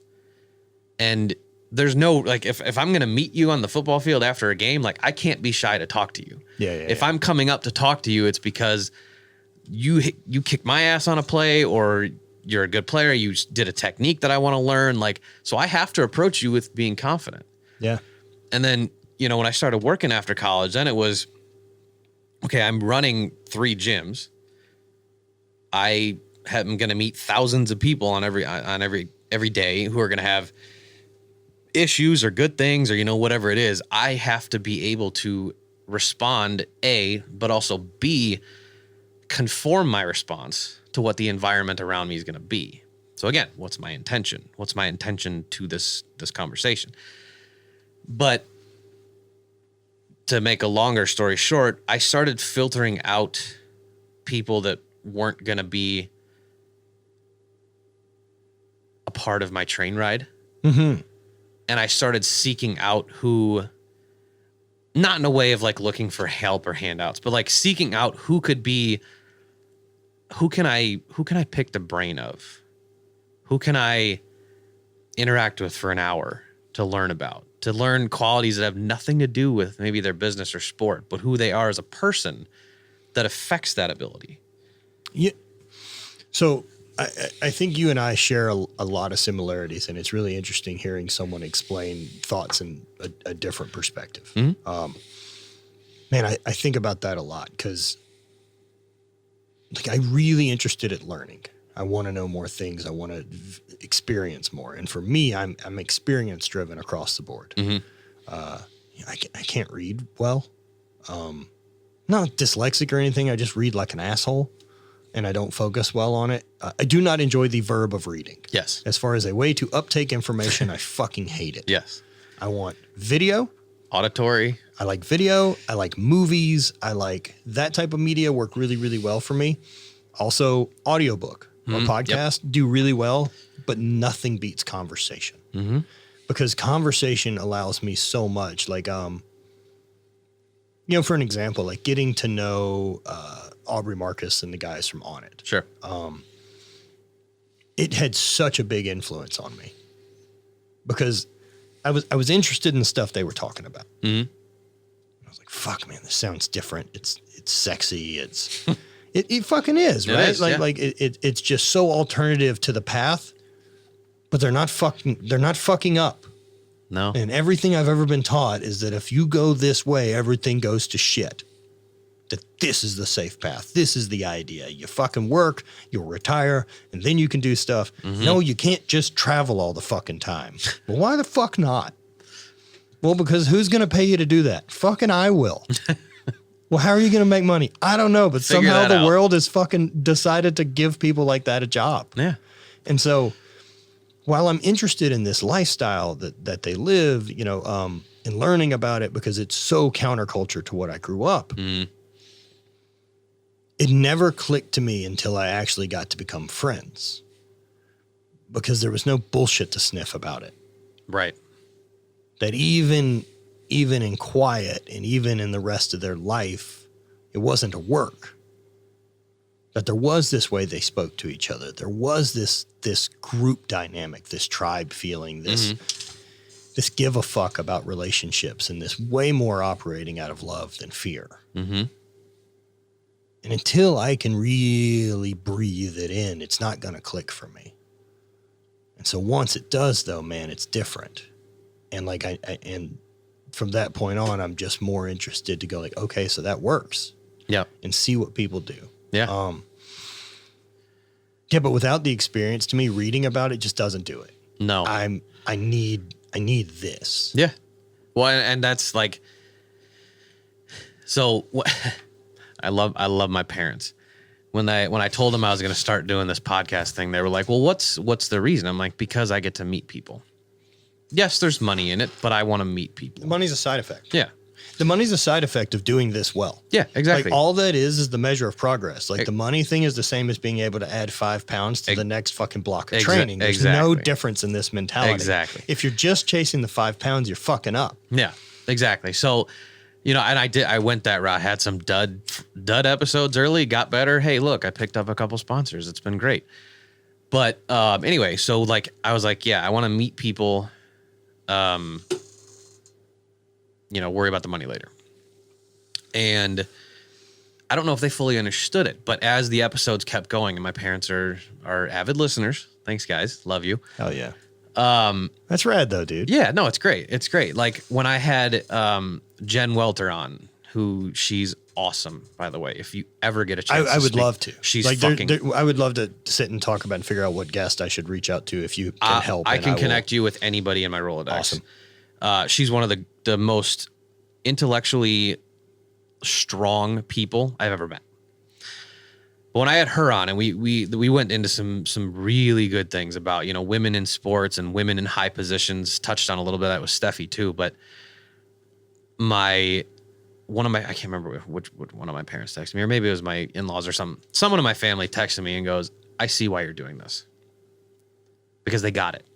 Ooh, that's fun, right? Yeah, because they understood how much that conversation not just meant to me, but for her too, to be able to share that on another platform. Yeah. So talking about gender equality in sports and in, you know, these positions that are traditionally misogynistic, which is horseshit anyway, but like that has to keep happening. It's not a redundant point. So like to get that text message of, I get it. I was like, okay, this means something to at least two people, you know, but, one of the things you just hit on was you were talking about a level of fear. I can't remember the actual context. I think the weed might be kicking a little bit, but yeah, I was talking about operating out of love and not fear. that's right. So that's probably the biggest lesson that I've gotten from like being with that group of friends and or that group of friends more than anyone else. Like that's the big takeaway that I make sure I bring everywhere with me. Yeah. So let me ask you this. So if I were to tell you that, and maybe you've heard this before, so if you haven't, it's redundant, you can tell me to stop, but accepting fear from an analytical standpoint is how you attack with love. Haven't heard that. I'll let you continue. So if you're attacking a situation, you said with love instead of fear. If you're looking at it from a traditional fearful standpoint of the unknown, the uncertainty, you know, 50-50 odds, essentially. Obviously, that's not where we want to be. But if you're looking at it from understanding what the fear is, being competent enough to analyze that fear and go like this. Okay, then yes. Yeah. Yeah, that's an interesting one, right? Like for that one, I've there's some people I would love to talk to about that. Like a Travis Pastrana or Laird Hamilton, someone I would love to have on the podcast. Yeah, just absolutely. Another just high performing mutants. If you get Pastrana on, I'm watching that for sure. For fucking crazy talk, right? But like, you don't respond the same way to whatever that thing is, that red flag that pops up for other people. Like, dude, some people are anxious about making the choice on their fucking drink at dinner. And like, you know, I think about like that inability to make choice, that inability to make a decision between left and right, and how scared people are of failure. At least his has, you know, fucking physical repercussions and pain on the backside. But, but people are so concerned with the fear of failure that it becomes paralysis. You know, it's that paralysis through analysis, right? Like too many fucking options, and so you just don't do shit. One of the things that's been really, really important to me, like with culture, with growing my business and my team that works for me and works with me, is we are fucking decision makers. I want everyone operating at 100 miles an hour and making decisions. We base the next decision on how well that one worked. We are not sitting here trying to figure out the one perfect decision from jump. We're gonna let action dictate the direction we go. And that eliminates the fear of failure, because all failure is a data point. To say this worked or it didn't work. Do we pivot left or right? And so the ability to overcome that, to overcome fear, is also starts with buying you time. Because fear and inactivity and paralysis just fucking eat time, and then they turn into procrastination. So I want people making decisions and making them quickly, and be able to read fuck ups faster, because you're better at failing. You know, and that allows you to make this 1 degree pivot earlier on in the thing and dodge a thing way down the road. Like, you can't be scared to make decision. You can't be scared to fucking go, especially in your life on decisions that don't fucking matter. like what you're drinking at dinner. What you're fucking drinking at dinner. Who gives a shit? Dishwater. No one fucking cares. You get the hot water from the 1700s. And most people make that decision based off of what the other people around are going to think of their decision, which is fucking crazy. Because here's another big fucking life hack. Everyone is too focused on their own shit to fucking have any idea what you ordered for dinner. Nobody cares. No one fucking cares. Everyone is as arrogant and narcissistic as you are by thinking they give a shit about your drink. Life hack, and realize no one fucking cares about what you're doing, and just move as fast forward as you fucking can. Yeah. And I think there's a saying, what the fuck is it? I can't remember, but to relate that and as an example, so when I picked up computer programming, which if you probably sat down with Ian at Hybrid, right? Every time I'm around Ian, I just have a lot of questions of like, how do I find a you and what is it you do? Yeah. Because it seems very important, but I don't have any fucking answers I don't know how to find him. Like I'm just shopping around at humans and like weird abilities, and I don't have any clue what to do. I know I need to read that like Ask Your Developer. Yeah, that's a really good book. And start there. But yeah, like, man. So when I went into that conversation, like I understood, Ian's very, very intelligent, which I didn't understand the level. But like, I was like, okay, I do computer programming. Like I know how to write code. I do some of this stuff. So I'll understand what he's going to tell me. Nope. But I also am aware that like, it's not that I'm too stupid. Sure. I don't believe that. No. We speak such a different language that he can't translate to me what he's thinking. Yes. You know, that's been an ability for me that's been really helpful with design work. Mm-hmm. I'm very, very creative and have a good eye for stuff, and I like my taste. Mm-hmm. So I'm still involved with like every piece of branding that's ever gone out for hate. Like I have a hand in the design. What I'm bad at is doing finished designs on Illustrator in a digital format. Mm-hmm. I'm terribly slow, and I'm just bad at it. And so the better that I can actually get at design work, and whether that's using Procreate on my iPad or using Illustrator or any of these other programs, the better and I can get to translating to my designer what it is I exactly want, right, the better quality stuff I get. Yep. It's all on me. Yep. It's not being like, well, that fucking designer doesn't get it. Yeah. It's my ability to translate because they have hands and can make it do anything they want. Mm-hmm. I have to point them far enough down the right direction. Yep. Yeah. So, and what I was going into with like the coding thing was when I first started that, I fucked up so many times. And I had a contract. So I just did independent contract. And I had a contract from a guy who gave me this contract after like only 4 weeks of coursework on this stuff. So, but what are you coding? As I'm sure you're getting there anyway. Yeah. So what my contract was at this point was I was rebuilding, writing, and using something called test-driven development to optimize the software for security pads. Okay. But I kept fucking up, and stuff was taking long. And so I reached out to the guy at one point, and I was like, I am sorry that this is taking long, but it's finished. And this is probably 3 weeks. And he's like, no, it usually takes about 5. So this is good. But so then when I started realizing in learning a new skill and trying to perform it at a high level for somebody who I didn't fucking know, never met the guy.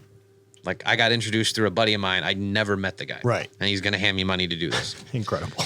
Was weird people that choose not to make money. Right. Yeah. There's shit tons of it out there. Yeah. Yeah. What I realized though was like, because I was okay with fucking up, it made me work better. Yeah. Because if I fucked up, then I found a way that didn't work.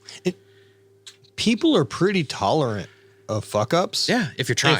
If you're trying and then you go, okay, cool. And then you want to fix it. Yeah. It's justifying your fuck up as perfection people deal with really poorly. Yes. Also, like, over deliver and be humble. Yeah. And be like, yeah, let me know what you think. What can we adjust to make it better? Yeah. Like, you leave yourself so many opportunities for that. Like, there isn't a shut the door failure without you being an asshole. Mm-hmm. Yeah. The door only slams on yourself. Dude, it's fucking 100% it. And like, not only that, if someone is that level of asshole, you don't want their business anymore. Well, that's a whole different point. Right. Let's kind of build on that then. Like you've had hate for what, 7 years now? 8 years? It'll be 8 in October, 8, man. nice. Yeah. So when you I think decided it should be bigger. Huh? I think it should be bigger than it is Get by the fuck now. outta But here. like, I don't know. My references are weird. Okay. Because like it's a bubble. Uh-huh. And so like I know other people that do what I do. Yep. Whether that's, robbing them with Flag or Fail or Barbell Brigade or Hybrid. Mm-hmm. And I know how big Rob and them are, and I know I sure as fuck ain't that. And then Steffi and Hayden and then Bart and Gio and them, they do apparel, but is not their main line of business. Right. It is mine. Yes. And like, I don't have any reference to like, it sucks to say that, right? That like, I need a reference to know if I'm doing good. I got Which you. is such a fucking insecurity talking. No, but because at the end of the day, my bills are paid. I love my lifestyle. Yeah. And business is growing. Like, what other fucking metric from someone else's bullshit do I need to know to feel good about my thing? Other than I don't know, like, are we overperforming or underperforming? Just like I don't have other roadmaps to be like, okay, cool, shit. So that's kind of where we're at. And I have someone to look at. Yeah, I gotcha. So with that, okay, so tell me if this makes sense. So relating that to athletic skill set. Okay. The whole Jake Paul boxing thing. Mm-hmm. A lot of the critique was that he is not, or excuse me, being a YouTuber. I'm sorry. There was a lot of critique on saying like YouTuber is not a profession. It's not a respectable profession, whatever. Fuck you. His response, and whether you like the guy or not, his response was brilliant. His response was, I maxed out where my path was. He maxed it the fuck out. So what that made me think of with you is like your path with hate is a certain community. Yep. And you know, like I wish you had clothes here because I was going to buy some, but sorry. No, it's okay. It's a community that encompasses many different vibes though. It's not just athletes, right? I never wanted it to be strength or sports related. Right. So it's streetwear. I guess kind of. It's somewhere between gym and streetwear. Sure. At this point, like if I really have to describe it, and I like now that I finally have a direction of like who I think it is. Mm-hmm. If Vans would have started in strength instead of skating. Okay. Yeah. So the roots are always based in that type of give a fuck. Mm-hmm. But it's life. Yeah. It's the lifestyle around it. It's the giving a fuck all the time. Yeah. So like your hate community, not hate community, but you're like your target community, your customer community growing, you're maxing that community out. So for you to say like everybody needs self-validation at some point, because without it, we're always questioning to some point. You don't need an ego boost. You don't need your dick stroked from behind. None of that. But like I can look at it from an outsider and be like, you're maxing it out. Okay. Because there's a community that is a cult following that you have. The size of the community doesn't matter. It's the intent of the community behind supporting you. So you're saying I should do other things? What I'm saying is like, I think what you're doing is on the level of a Robin Dana, but in terms of community. Gotcha. I see what you're saying. So it's like you're measuring, and this is purely just my opinion. If I'm wrong, I'm wrong. But like what I see it as is your measuring sticks are the same. Okay. It's just different communities. Different communities. Yeah. I mean, look, the community that I at least started in, and one of the reasons that we've tried to reach to other ones. One of the communities I started in, which was strength, and especially within fucking Highland Games, is a bit smaller than general population who's into bodybuilding. Yes. Of course. I also not as popular as Dana Lynn Bailey. I don't know if anyone else has noticed that or realized maybe that she's a bit more of a special human and is radder in every aspect. Like she fucking deserves every bit of what they've got. She's fucking the coolest. 100%. Mm-hmm. And Rob too. Like the two of them together, it's fucking cool to see. Okay, so you're saying that about them. There's people that are going to say that about you and Bonnie. Yeah, I know. It makes me uncomfortable. But that's what I'm saying though. Like you're maxed out in that community just like they are. Yeah, I see what you're saying. I see that. Yeah. Also, it's odd because like I'm close to it, and so I don't really know what an outside perspective, or even now like within lifting, what the vibe of my brand is. Like I don't know what people think of it, if it's thought of still as like, oh shit, or if it's, I have no clue on the temperature of it within strength sports anymore. I know the people that like it really like it, but I don't Right. know like what the general thought is. Like if people see someone else wearing it, they're like, fuck. But is that something that's going to get your rocks off if you know it? It would be something that like, look, if it's a response that I like, which would be someone like, oh shit, cool, blah, Yeah. blah, blah, then rad, keep doing more of what we're doing. Yeah. If they think it's douchey, I would probably want to try to fix that. Yeah. Like it would be good feedback. Yeah. Okay. And Is all. the only reason I asked you that is because like sometimes when I've spoken with people regarding their businesses or their, clientele, whatever it may be, it's like if something you're doing doesn't get your rocks up, doesn't get you, like, is it worth doing? Oh, look, everything for me, like, is a fuck yes or no. Yeah. I love doing what we do. Yeah. I love the problem solving of running the business. I love trying to figure it out. I like making rad shit. Mhm. I love it.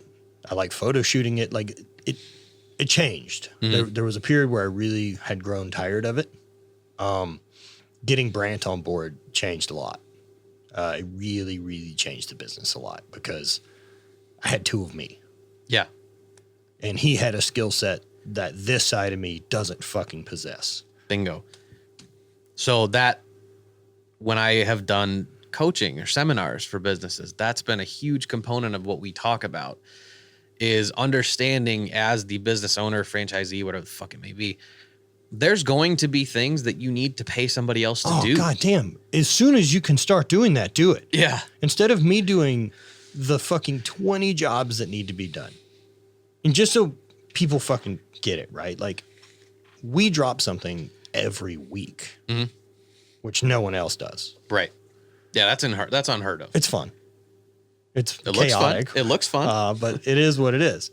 So every item needs to be shot with a backdrop, needs to be shot with a lifestyle type thing, perhaps a video done if it's a bigger item.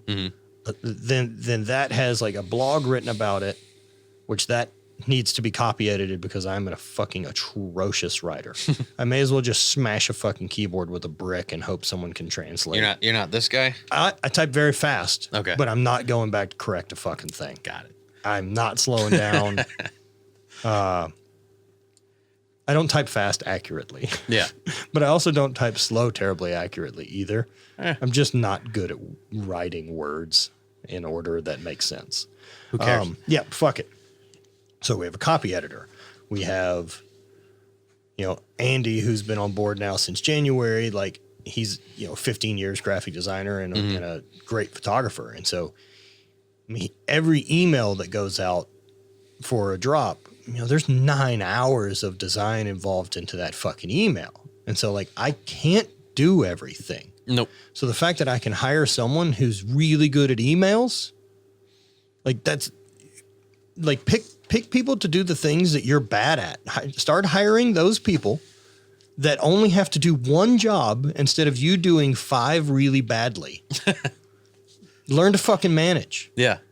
And as long as you can manage and not, I don't micromanage at all. I have fucking zero interest. But I'm also okay with failure and fuck ups. Yeah. And I've never not been that. Yeah. And that allows a lot for growth. And like, I told Brant very early on, because he came on board as a young kid, this kind of feeling of being a perfectionist. And he's recently talked about it. And he's like, that bit of perfectionist? He's like, it's fucking coward and it's fucking fear. Because it's saying that like, I don't want to put it out because I'm scared the response won't be good when I should lean in to getting more fucking responses so that I can get better quicker. Yep.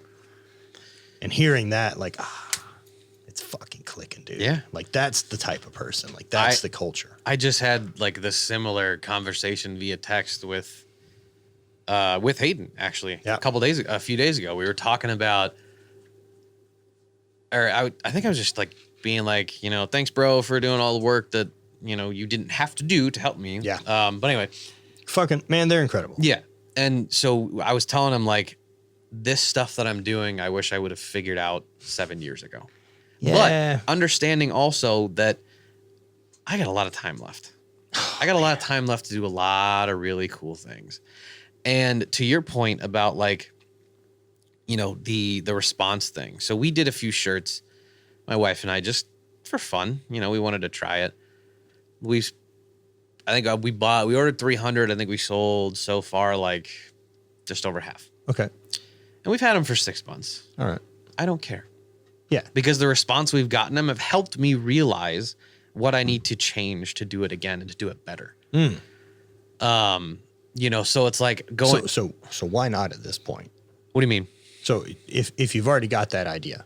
Yeah. So I'm sorry that I'm jumping in. No. But I immediately jump into fast tracking the learning process. Yeah. So why not try to figure out how to get rid of the fucking shirts that you have left at whatever cost is? Yeah, that's what I'm doing. doing. Get your fucking chips, put them back on the table with the new thing. Yeah, that's what I'm doing right now. Yeah. So that's like my right now type of plan. I would take like whatever the quantity and sizes that you sold in the first 3 months. That's your order. Yeah, that makes a lot more sense. And then you can make another shirt. Yep. Because it's again building the relationship, right? And like that's something that, as I started thinking about the podcast growth and like especially reading that comment, right? Where I'm fucking up. And it's not because I'm telling the same story and they fucking suck, right? It's because my focus is thinking about a new listener coming on and someone who gets to hear my shit for the first time. And so I'm trying to deliver the best of my bullshit. Yep. But I'm not taking care of the guys who've been there for the fucking ride. Yep. And I need to have a little bit more fucking confidence. Because the guys that have been there for the ride are the ones I need to make sure I'm taking care of. In the same way with hate, why we drop shit every week.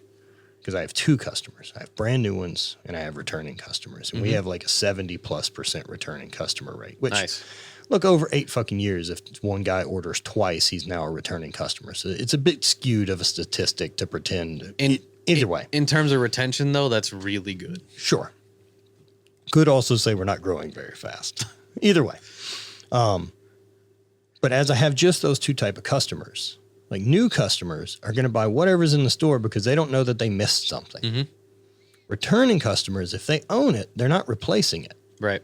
So I have to keep feeding them. I keep coming up with new stuff as fast as I fucking can to keep feeding these people that do love our shit and want to wear it. And the new people always have something new to buy.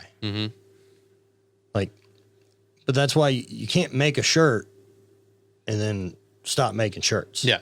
Make another fucking shirt. Yeah. Like, I would say one of the things that's been good for me business-wise is once I jumped into that, once we were manufacturing clothing and I am an apparel company, I never looked back. We are making designs and we are dropping things. Yeah. Whether that is forcing something fucking out through the machine or something hit me like lightning.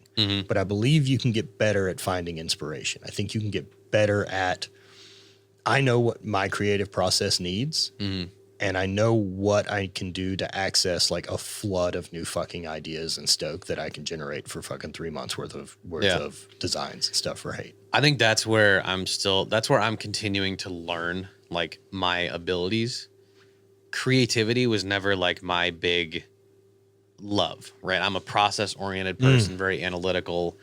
I would say probably the most creative up until, now has been doing the podcast, like figuring out how to get people that people would like to hear, right? That's creativity, right? Putting out that type of content. So, but understanding creativity from like a design format, where this is probably the reason why we haven't done another one right now is because I've had to stop thinking of creative from me and being tunnel vision and realize that I need to find somebody who's going to be creative to the masses.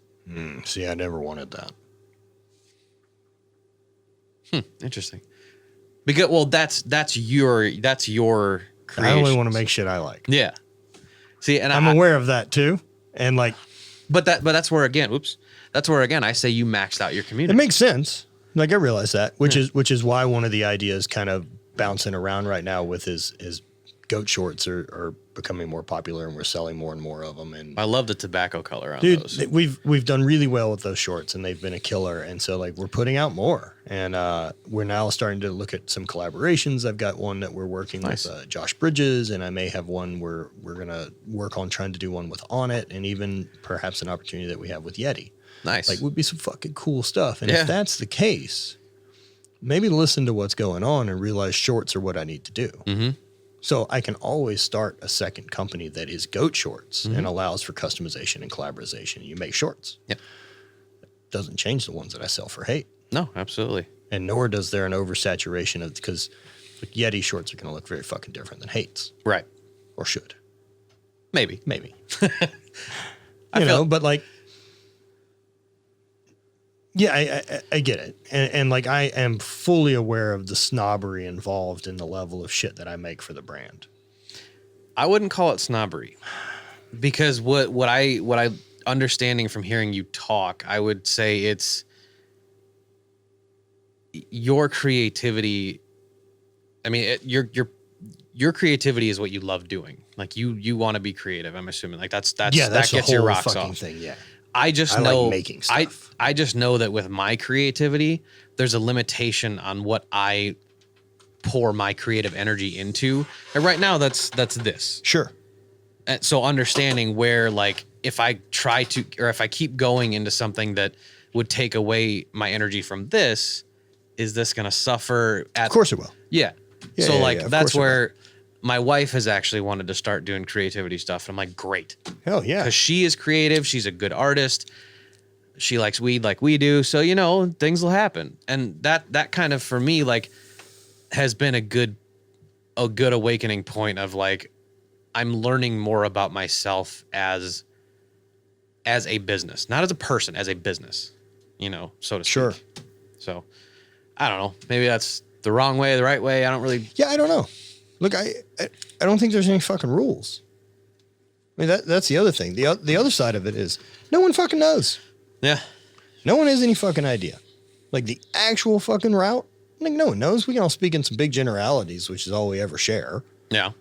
Because like the base rules work. Mm-hmm. But like outside of that, there isn't any set path. There isn't any someone out there that's got this brilliant fucking magic that they can just sprinkle on your shit and it changes it. Like also, like if you're running a business and you think that there's a component you're missing, that is the difference between success of your business and not success of your business, and that doesn't equal the guy who's running it, you fucked up. Mm-hmm. You're fucked up. Yeah. You are the only thing driving. Yep. And I love that. Like, Yeah. I like the weight of that. I like knowing that it's my fucking decision. It's the same reason I love track and field more than I loved football. Totally understandable. My success is my success. Mhm. So are my failures. Like, there's nowhere to hide out there competing, right? Yeah. Like, you're in the middle of a fucking ring in front of everyone. You shit the bed, throw far, fall down, or any of that. Like, there's no hide. Yeah. And that was fine. I love that pressure to compete. I just heard that from that same guy, Emmanuel Acho. He was talking about how track was his first love because if I'm faster than you, I'm faster than you. That's it. If you jump higher than me, you jump higher than me. Now, this isn't up for debate, and there's no politics. Yeah. And like, That's why bodybuilding to me like never makes sense. Like, I there's no hate fucking bodybuilding. way I put like that level of diet and misery and suffering into a sport that gets judged on an opinion. yeah, no, Fuck you. no. Kudos to people that do it. but 100%. Look, like I said, I respect it a ton. Yeah. I don't think I am cut out for that type of thing. Yeah. No, I agree. There was a time where I was like, you know, coming out of powerlifting after an injury, and I was like, maybe I'll try bodybuilding. I'm like, Oh, wait, no. I'm interested in that. But the idea of getting on stage to compete in That- bodybuilding, I would like to participate yeah, in some amateur bodybuilding within my gym and how Yes. I'd like to train for a while, yeah, or like trying to figure out my nutrition better really is what I'm interested in. Mhm. But competing in it, I don't give a fuck. no. It's No there's fucking way. there's no trackable analytics that go into people winning. It's just who five or six people. And Yeah, I mean, with that said, like there's just, I don't believe that it's a fully throw a dart at a board type of deal. Like I believe that there's some more, it's been around too long for it to be complete horse shit. yeah, That there's got to be good judges. They can be trusted. And I'm sure of that. Yeah. Right. I get it. well, even with just the body. However, at the amateur level that I would be entering, I believe there's more fuckery afoot. Yeah. Yeah, I was gonna say, like, even with just like the actual physical nature of what's presented in bodybuilding, since that's changed so drastically, like I, like you said, can kind of see where some things might not be as set, but it's so it's so objective Objective or subjective? Objective. And there's no like you can't object to somebody's opinion because it's their opinion. You have to take it, Right. which sucks. But Yeah. So you mentioned like dabbling in the bodybuilding type of training. You've done really everything in terms of strength sports, if I'm not mistaken. Right? I would say bodybuilding is probably the least that I've ever given a shit to like really try. Yeah. I've competed in weightlifting, powerlifting, like geared and raw powerlifting, Highland Games, track and field, strongman. Yeah, just about everything other than arm wrestling. That's also one I don't want to do. Same. I'm not interested in tearing a bicep. Like not at all. there's no amount of reward for arm wrestling that could possibly be like, seems worth it. No. And I'm like, I'm good. I'll look at my middle school days at the lunch table instead. You know, like fucking Larry Wheels can have it, man. Go do your thing. So speaking of him, what do you think of being someone that you're a champion in a sport? You've done things with some really cool people. Like you're a person in this world, this bubble, like you said, that has influence, whether you like to say it or not. Sure. I am a man of influence. Yes. Man under the influence too. Ah, it happens. So looking at like where the influence is coming from nowadays, excluding the people who are doing it right, whom you and I could both probably name the exact same list of people that do it the correct way. What do you think is the biggest problem right now in the community of, fitness that could be changed and go the fuck away? Because I have an idea of what it is for me, but I'm definitely curious as to your opinion.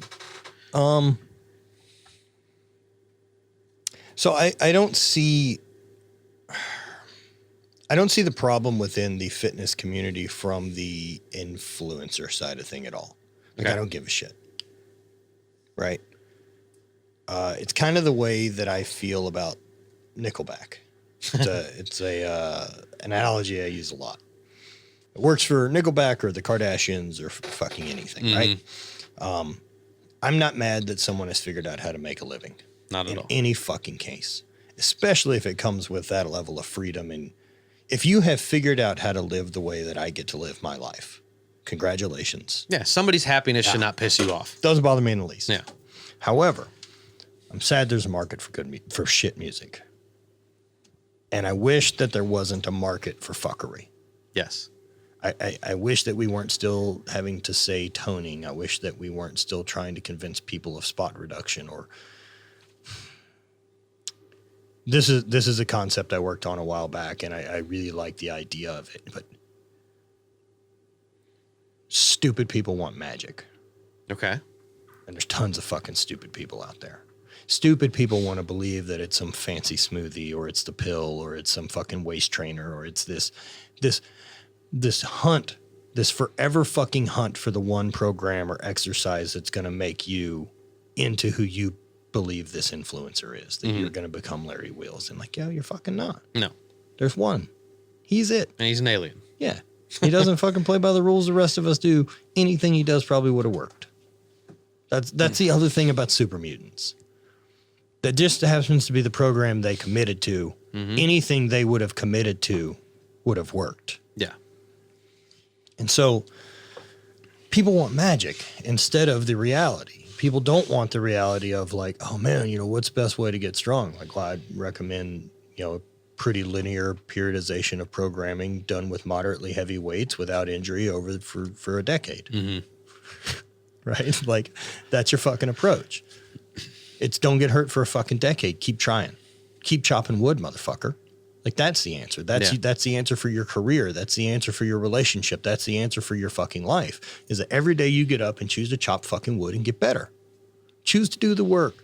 There isn't some fucking magic out there. And I wish people didn't want it, because I'm not mad at people selling it. Nope. Because, if people want to be fucking deceived, that's their choice. All on board. Go do your fucking thing. I know that you aren't my people. Perfect. You're easier to avoid. I'm not interested in dealing with people that want magic for their problems. I want people that take accountability. I want people that fucking lean into the fire and say, I'll be uncomfortable for what I want. So I call that being okay with time. Yeah. Because like what I see from, like you said, there's deception everywhere, whether people want to, acknowledge it or not. But like you said, there's a market for it. So number one, intelligence needs to change, or at least common sense needs to change. It won't. I won't. But as you said, we're devolving. But for those doing the right things, it's when somebody can have a conversation and just say, time. Be okay with time. Be okay with not progressing for some time. Be okay with understanding that, like, I mean, I use my own self as an example. I had shoulder surgery 13 years ago. I did not hit a lifetime best bench press until 2 weeks ago. 13 years. Yeah, I'll never have another PR. Yeah.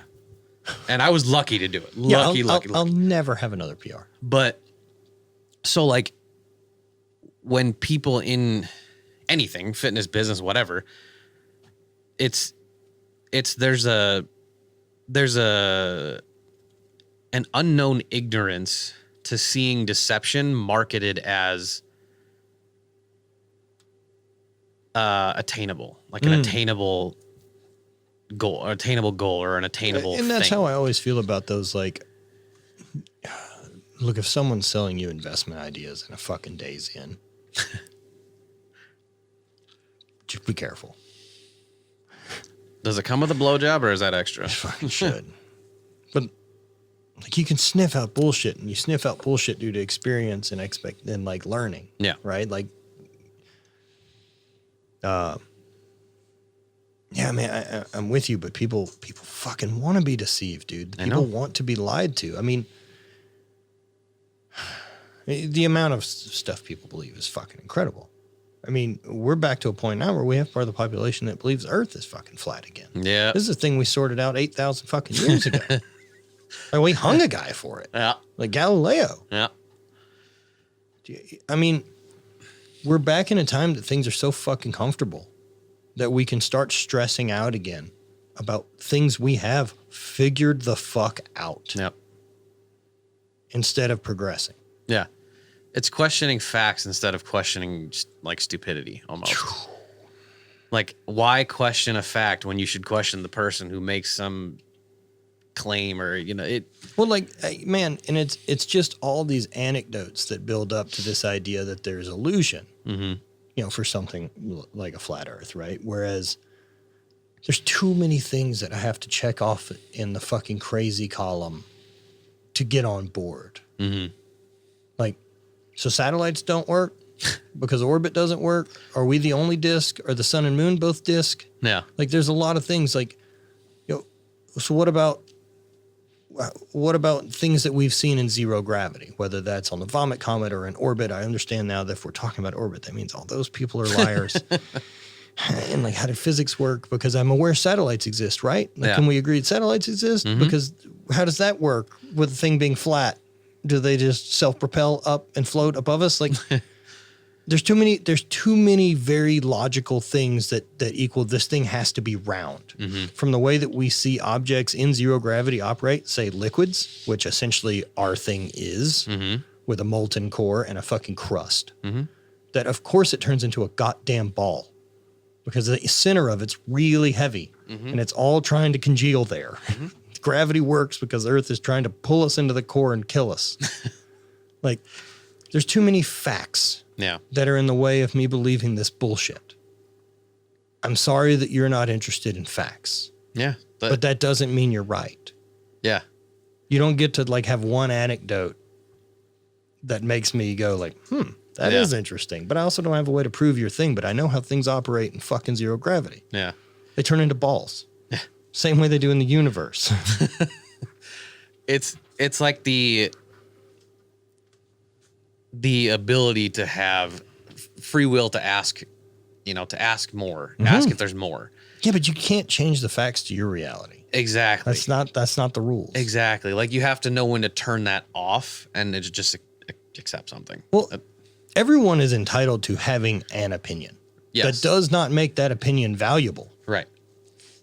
There's tons of subjects. As someone who talks a lot and at some point has a valuable opinion on a lot of things, there's tons of shit you shouldn't fucking listen to me at all about. That my opinion is worth fuck all. Like, I don't need to talk to you about gardening. I don't know shit. I probably shouldn't talk to you about how to bake cakes or fucking make cakes for that matter. Like, or carpentry. There's a lot of subjects that my opinion is not fucking valuable on. Mm-hmm. That's okay. So you know what I do in those subjects? I shut the fuck up. Because you have control over your ego. Yeah. No, I'm so not interested in being right anymore. It's really nice not having to be right. Like, I just don't fucking care. Yeah. Because if I'm wrong, then I have a chance to learn a new thing, which is fucking cooler. I'd way rather that. Yeah.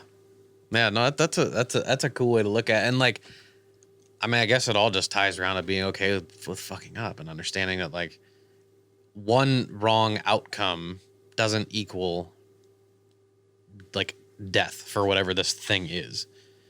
And I think that's where people like in any aspect will be like, oh, something went wrong. This is over. No, it went wrong. So you just have to work to fix it, you know, and like I'm trying to get my 4-year-old to understand that right now. And that's a whole nother fucking conversation. But like, well, at that age, they need a bit more of a battering ram. Yeah. Yeah. They're not listening to subtlety. No, especially they don't mine. speak that language yet. There is no communication in the terms of subtlety. No, and it's so funny too. But what like, I think another interesting point on that too is like if we talk about, because I had this conversation with some people where you talk about what gave humans the ability to think freely. I'm not a philosopher, so I don't know. All I know is we have it, but that also gives me the ability to question whatever the fuck I want. Quick middle of the podcast sponsor, we have Manscaped. Manscaped 3.0 is their newest, most incredible, most hair trimming, fastest cutting, incredible product. I've had a Manscaped trimmer for a few years, and these guys reached out and wanted to work with the show, and I was like, absolutely. I've been using your product anyway, so this is a perfect fit. This thing is great. It's a small trimmer. It's perfect for getting into all those nooks and crannies, if you know what I mean. Like, I don't grow a ton of body hair anyway, but I don't like my downstairs bit to become a disaster, nor do I like my legs getting super hairy. So I keep those trimmed up. This is a great tool. It's always charged. It's waterproof. It's got a light on it. It can't cut you. You're not going to catch any of your gentle skin, as they say. In fact, ladies can use it. It works the same. It doesn't care. It'll plow through male or lady hair. Either way. Check it out. Use code UMSO at checkout and get yourself free shipping and 20% off. So, it's a great product, and you can keep all of your important bits nice. And no one wants to hang out in that big hairy forest down there. You don't need what looks like a thumb sticking out of the weeds. Trim the root, make your body look better, give yourself a couple extra inches, and use that light to trim out your back door. What are you going to do back there? You're just going to leave that looking like a disaster? Don't. Trim it up too. Anyway, head over to manscaped.com, use code UMSO, and save yourself 20% at checkout and free shipping. Here we go. Back to the store. Back to the podcast. I don't know what store I think I'm going to. Back to the podcast. Anyway, check out Manscaped. Okay, so if I'm having, as I noticed, Bible verses Yes. on your arms, Yes. what did give us the ability to question freely? I'm glad you brought that up, because there was a point in my life where I tried to give religion a shot. Fair enough. You know, okay, because I had other questions for that regarding your interest in psychedelics. Yeah. No, absolutely. I'm on a hunt. You can ask me whatever you want. Yeah, honestly. same Open deal. book. But I'm on the hunt for a particular person. Okay. I want someone that the Venn diagram overlaps on very hard beliefs in a Christian dogma. Okay. Perhaps even Catholic, like fucking hard line. Okay. Also into psychedelics. That'd be really cool. I'm very curious of how you would how those two things worked in your head, because I can't make it work. Yeah. So I gave the religion a shot. I think the idea, so there's two ways that I break it down, right? There's spirituality, which you believe in whatever, which is great. If that makes you happy, you're awesome. Because I like hearing about it. But then there's organized religion, which is fucked. What's a business in politics? Exactly. Like it's both of those things. So, and this is probably like 6 years ago or so, I put religion out of my life. And I've read the Bible a couple times. I got confirmed, did this. So I'm not going in with an opinion of just like, fuck Have you tried off. any of the others? I've tried Catholicism. Or like any non-Christian base? I've dabbled in Taoism and Buddhism in college, from a research standpoint. Mm-hmm. But so like looking at, my experience, I put it aside and started answering questions in my head about things. And the biggest one, there's a couple that I came up with that just made no sense to me of, if there is a God or whatever, like children should not get terminal diseases. On point with you on Like, this one. fuck off. But anyway. So yeah, keep going. I'm curious to hear your rationale of this, as I know mine. So, but that was my number one and this is from my wife. My wife made me realize this. Like, if there is a God, he, she, and that thing gave the ability to children to contract a terminal disease, get fucked. Now, 5 years ago when I was running, or 5 or 6 years ago when I was running a gym, I had a guy come up to me and ask me about the tattoos. He's like a deacon at the church or whatever. And I welcome questions. I don't dislike religious people. My in-laws are very religious. I love my in-laws. So he asked me a question and I told him, it was a part of my life that these words still mean something to me. Yeah. But where they came from have no impact on my life. Yeah. I would say myself, like, I don't think I would use the term atheist anymore, but Christian sure shit ain't it. No. But that doesn't mean I don't find value in the Bible. No. There's meaningful messages in there. I find there's a bunch of bullshit too, but Yes. I find that there's a ton of great stuff. I Yes. have no problem in just taking the great stuff. Absolutely. And that makes me more of a philosopher. Whereas if you're into it, my problem with that is you don't get to pick and choose. Exactly. That's not how it fucking works. Exactly. There's rules over there. If you want to come in the Wild West with my fucking line of thinking, let's jump in. Yeah. But don't tell me you're that and then fucking tell me you think the way I do. Yeah. It's not fair. No. So then, I tell him like, oh, the words still mean something to me. And I disregard organized religion. I don't think it's not healthy. It's not safe. It's not real. It's man-made. My opinion, which if you are anybody who is in the Christian system, you are supposed to love everybody and respect their opinions. This guy says to me, he goes, "I'm sorry you're so lost." And I looked at him and we had a good relationship. Like, he's a friend. And I was like, "Tom, you need to walk away from this desk right now. Because by saying that, you're going to spiral this conversation into somewhere where we won't be friends. And I like you. Yep. So please walk away." So that was my second biggest issue with organized religion is who the fuck gave you the right to tell me I'm lost when I'm doing what I want to do, which is what a human is supposed to do. Let's back that further out, right? Like, this doesn't make a problem with organized religion. You have a problem with people. Yes, because people created organized religion. Huh? And people who aren't doing organized religion still do that shit you're talking about. That is true. It is not classically just fucking locked into only organized religion acts that way. That is true. They're just the ones that act about it in regards to magic. Yes. Okay. Because they want to believe magic. Yeah. That it's a whole lot easier with the idea of this invisible guy in the sky and that you're a martyr for this time that you're spending here because there's this great thing coming. Yeah. No, that's fair. But anyway, so like, I don't want, like, I can't grasp something that is, like you said, presented as magic when in reality, like, there's no actual physical fact that any of this ever happened. Right. Like, we're not certain Jesus was a person. Exactly. Like, we don't have that data. We do for Muhammad. We Yes. do for all these other ones, right? Yeah. Like, we do for all these other characters. Even if we're going to get into, like, Joseph Smith and shit like that. Yeah. Like, these were real people. We Yeah. fucking locked him up. Yeah. So But Jesus is another interesting character too, and this came up in a conversation. Like if we're talking about characters within this world. let's Sorry, hear I'm cutting you off. No. This is what we do. All of the others, whether it's Gandhi or Muhammad or Joseph Smith, they're human and they have both sides of the character. Like they fuck stuff up, they make mistakes. They're not perfect. Never. Jesus is the only one that is. And like something fishy about it. So here's another fishy one that I think too. If that's your belief in terms of God,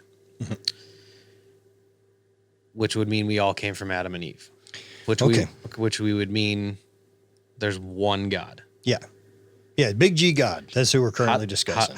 Where'd the rest of them come from? Which one? Gods? Buddha. We created them by believing in false idols. That's what I'm saying. So like that's what I mean by the term like organized religion. And I'm glad you brought up the point of like problem with people, because that's like it's not real. No, look, people love having a team, dude, whether that's Catholic or the fucking Bears. Like people so desperately want to belong to a part of a tribe. Yeah. That they'll fucking yell at you about not liking their thing. We'll murder each other over it. We do it all the time. Yep. Still to this for day. not being part of a tribe. Like I said, I still think it's fucking hilarious that concept of like, if this other life shows up here, it's real that they would just be like, oh fuck, they don't even speak the same language yet. Because in 10,000 years, like if we can look at that far into the future, just as a concept, do we all communicate better? Probably. And like, why wouldn't we all speak the same language? Like eventually it gets there. Yeah. And like, it's already so muddled now in a lot of different places. And so there's just stuff like kind of the way I think Elon Musk thinks, or I don't fucking know how he thinks. How you perceive his brain works? Yeah, maybe. And like, I've started looking at a lot of things that way, as in, where do I think things are in the future? And just an honest thing. Like, so Bitcoin, right? Something, it's a bit magic at the current moment. People don't know what the fuck's going on. It's ripping and tearing. Here's my thoughts on whether or not you should invest in Bitcoin. Do I believe decentralized money exists in the future? I do. I don't think this cat's ever going back in the bag. So I may as well jump on board now. I'm not trying to fucking invest in 5 months. Right. I want to delete that app and open it up in a decade. Yep. Like, that's what I believe in. Like, in 10 years, this isn't less. We're not doing less of this than we are now. Like, we're never going back. There's a couple things that we're never going to go back. Yeah. And you know, what's funny is like my financial advisor, has told me the same thing. Like, if you're going to put money into it, delete the app, never look at it. Like, do an Play amount. a long-term game. Yeah. Do an amount that you're like, okay. Who gives a shit if that money's gone? Yep. And I totally respect that. And it's like sending yourself a present in the future. Yeah. That's all you're doing. Like, if we look at that idea of like, right now, like, oh man, if I could get the sports almanac, like Back to the Future 2 and fucking, send it back to me in a former life. Whereas, here's your fucking chance. Yeah. Here's how you see the future. This ain't fucking going away. Yeah. Throw some bucks in it and then close it. Because if you would have done it 5 years ago, your dollar's worth $16,000. And they're still talking about, like, they believe the ultimate peak of this thing is going to be somewhere between $250,000 and $500,000 a coin. Yeah. Like, the no doubt about it. Are you late investing right now? Yes. Yeah, of course. But not if we're looking at 10 years. You're fucking right at the front. It's the same thing with like people acting like the cannabis industry is fucking completely boomed. Yep. Nope. No fucking way. There's only like 5 states that really fucking run it well. And they've done it for 10 years. We have a long time before the rest of the world gets their shit together on this business. Yep. And so a good idea is still a good idea. And so, like, the best time to plant a tree is 20 fucking years ago. The next best time is right now. Yep. Yeah. Yeah, I think it's It's the same thing. Man, if I would have started podcasting 3 years earlier. yeah, But I didn't. But you didn't, yeah. But I fucking didn't. For whatever reason, I fucking didn't. Yeah, but like you said, years from now, Yeah. you know, And that's why once I started doing it, I've never not had episodes. yeah. And that, that was one of the best things that I learned from just researching, the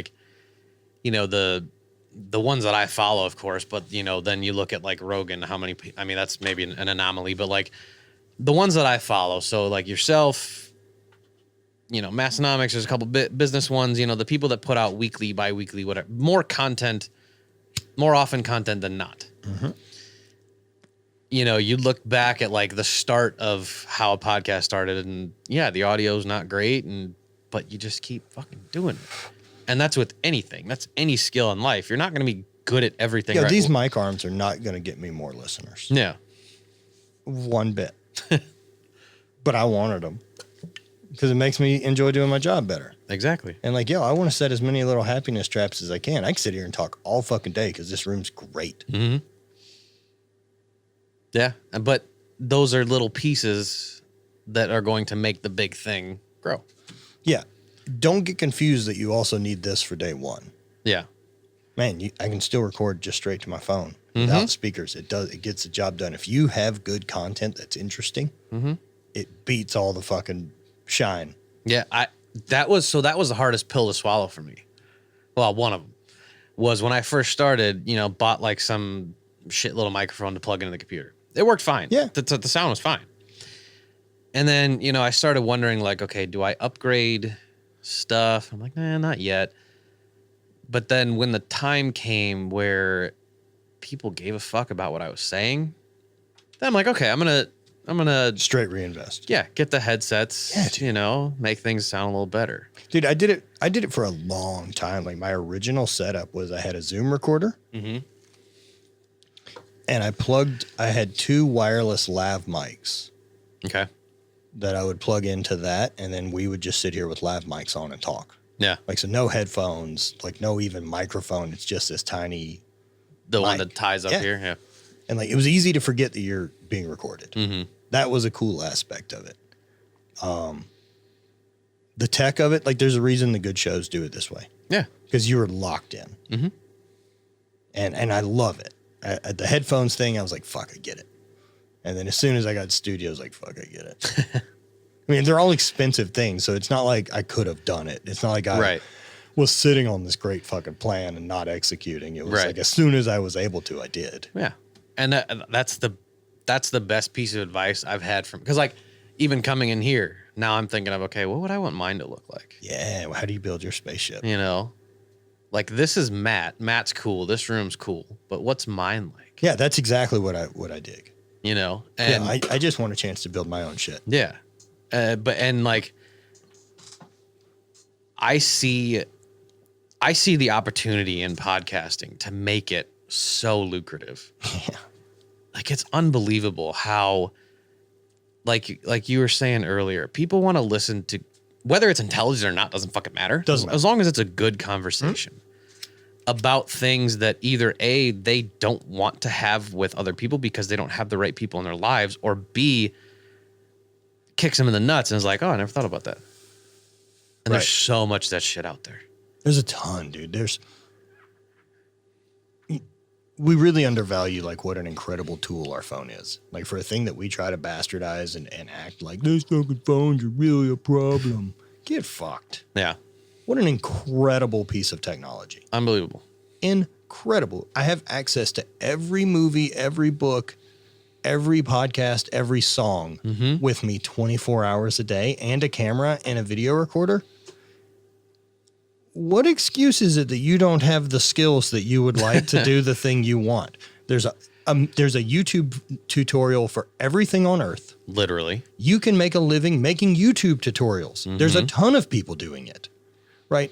The avenues right now to make a living and doing anything you want are better than they've ever been in human history. And if you sit there and you use that thing to be bothered by it, if you use that amazing tool and it creates stress for you instead of freedom, what are you doing? Why are you using the hammer wrong? Yeah. Like, what a fucking valuable thing is. I can learn Spanish and listen to a podcast from the same thing. Like, I don't have to go to the library anymore. I don't have to spend $100,000 going to college. It's all there. Yeah. It's all free. Yeah. It's fucking incredible what a tool that thing is. Yeah. Oh, and then for people to act like it's not. How do you not feel that way? That you have a device that has all the information of forever. Comes back to not knowing what they want. Fuck. The other problem is people don't know how to decipher the wave of bullshit that comes through it. Yeah, that too. Like that thing and social media too, like that is a place to contribute, not to consume. Mm-hmm. It's how I treat it. I'm very, very particular about the media that I consume. Yeah. So because man, it's fucking good and it gets those hooks in. Yeah. So I look at it in a similar way of converse, not criticize. So like if I'm going to talk to people on social media, I want to talk to them. You know, even if I think what they're doing is wrong or stupid or weird, I want to know why they're doing it. Like, I don't want to just say, hey, this is fucking stupid. I'll give you the benefit of the doubt that you thought about this before you decided to do it. So I'm very curious as to why. Like that's, you know, so instead of just being like, you're a fucking idiot. Yeah. Like, who am I to criticize what somebody's doing without knowing why they're doing it? Now, if you tell me why you're doing it and it's stupid, I'm going to tell you it's stupid. But at the same time, I'm going to have a respect level to do it in a way that I can help you. Or if I don't understand and you teach me, you helped me. Also, like the psychology of people isn't complicated. No. So the reason people get caught in that loop is because they want attention. Mm-hmm. And as people, we give more attention to negative things, whether that's the tiny thorn in the bottom of my foot that's annoying me more than how great the rest of my skin feels. Mm-hmm. Right? So it immediately gets attention, immediately gets to get plucked. People have also realized who want attention and don't give a fuck what for. So even rattling your cage for the day is the goal. So if you deal with your phone, your followers, people, the interactions you have, these things you're choosing to converse with, if you only give attention to the stuff that you're into, that's all it gives you back. Like, I don't get trolled by people because I'm also not trying to do fucking clickbaity bullshit. Yep. Because I'm a 38-year-old fucking man. I have no interest in being a kid. I have no interest in being trapped. I'm sorry, not being a kid, but like, I'm not trying to be really popular to 12-year-olds. Right. I don't want to hang out with kids, much less like I don't want to be very popular in that age range. I'm for adults. Yeah. I'd like to stay that way. Fuck, man. Yeah, like, you got to know who you want to be. Mm-hmm.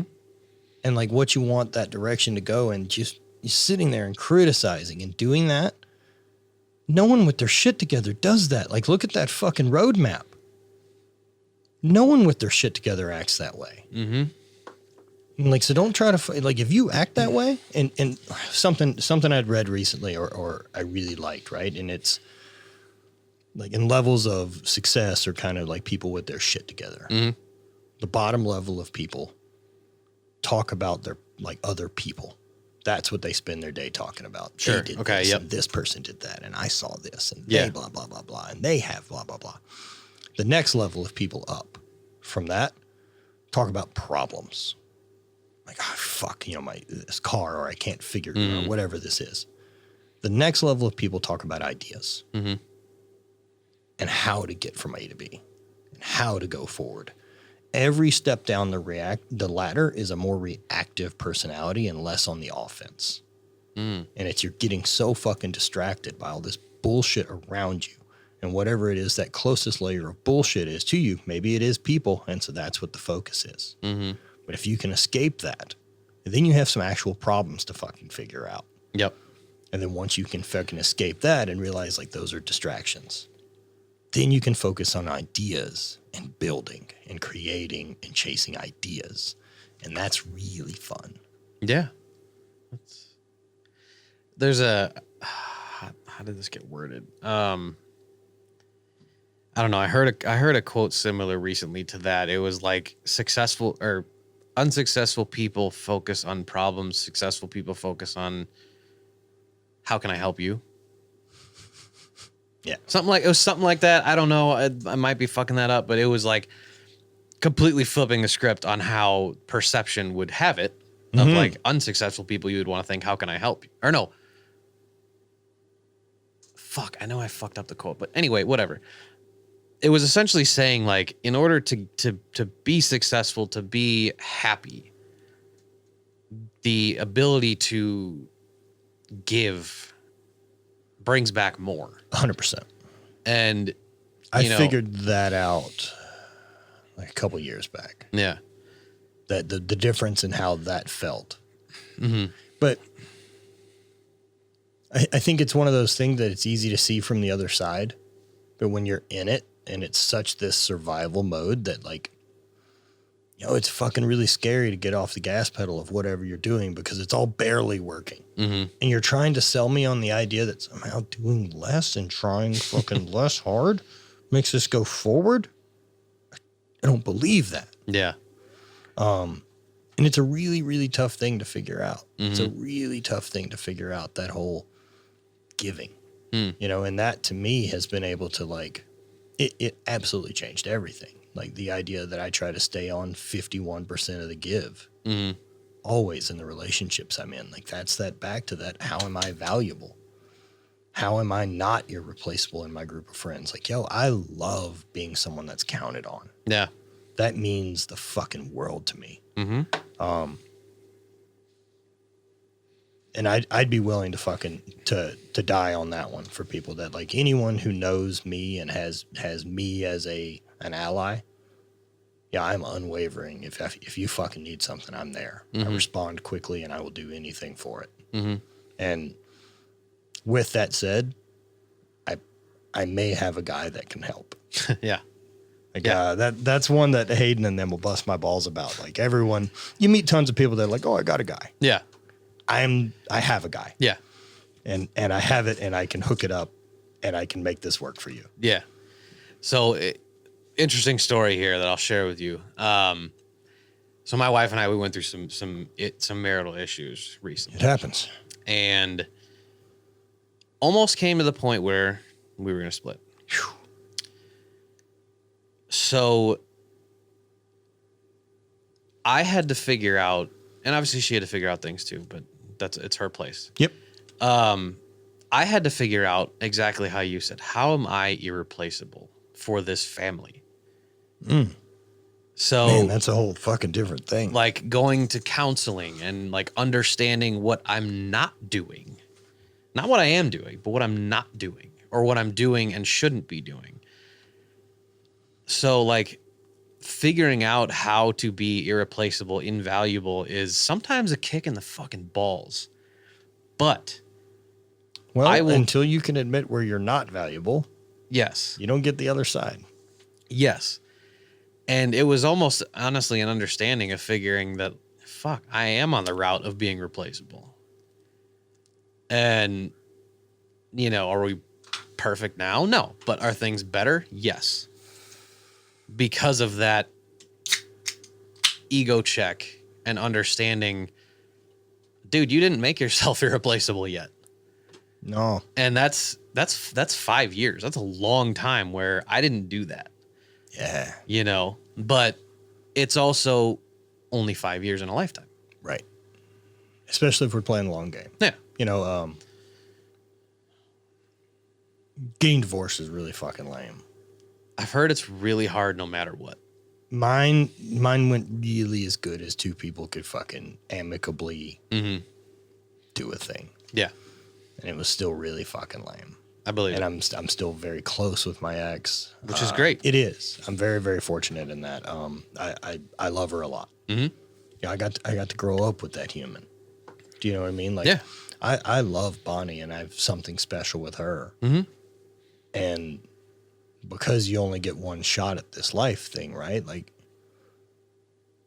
I don't get to spend that 22 to 35-year-old window of life, of figuring out how to be an adult, to figure out direction, to figure out hustle, to figure out making money, to figure out not being broke, like all those, like to figure out emotions. And there's so much that happens in that chapter. And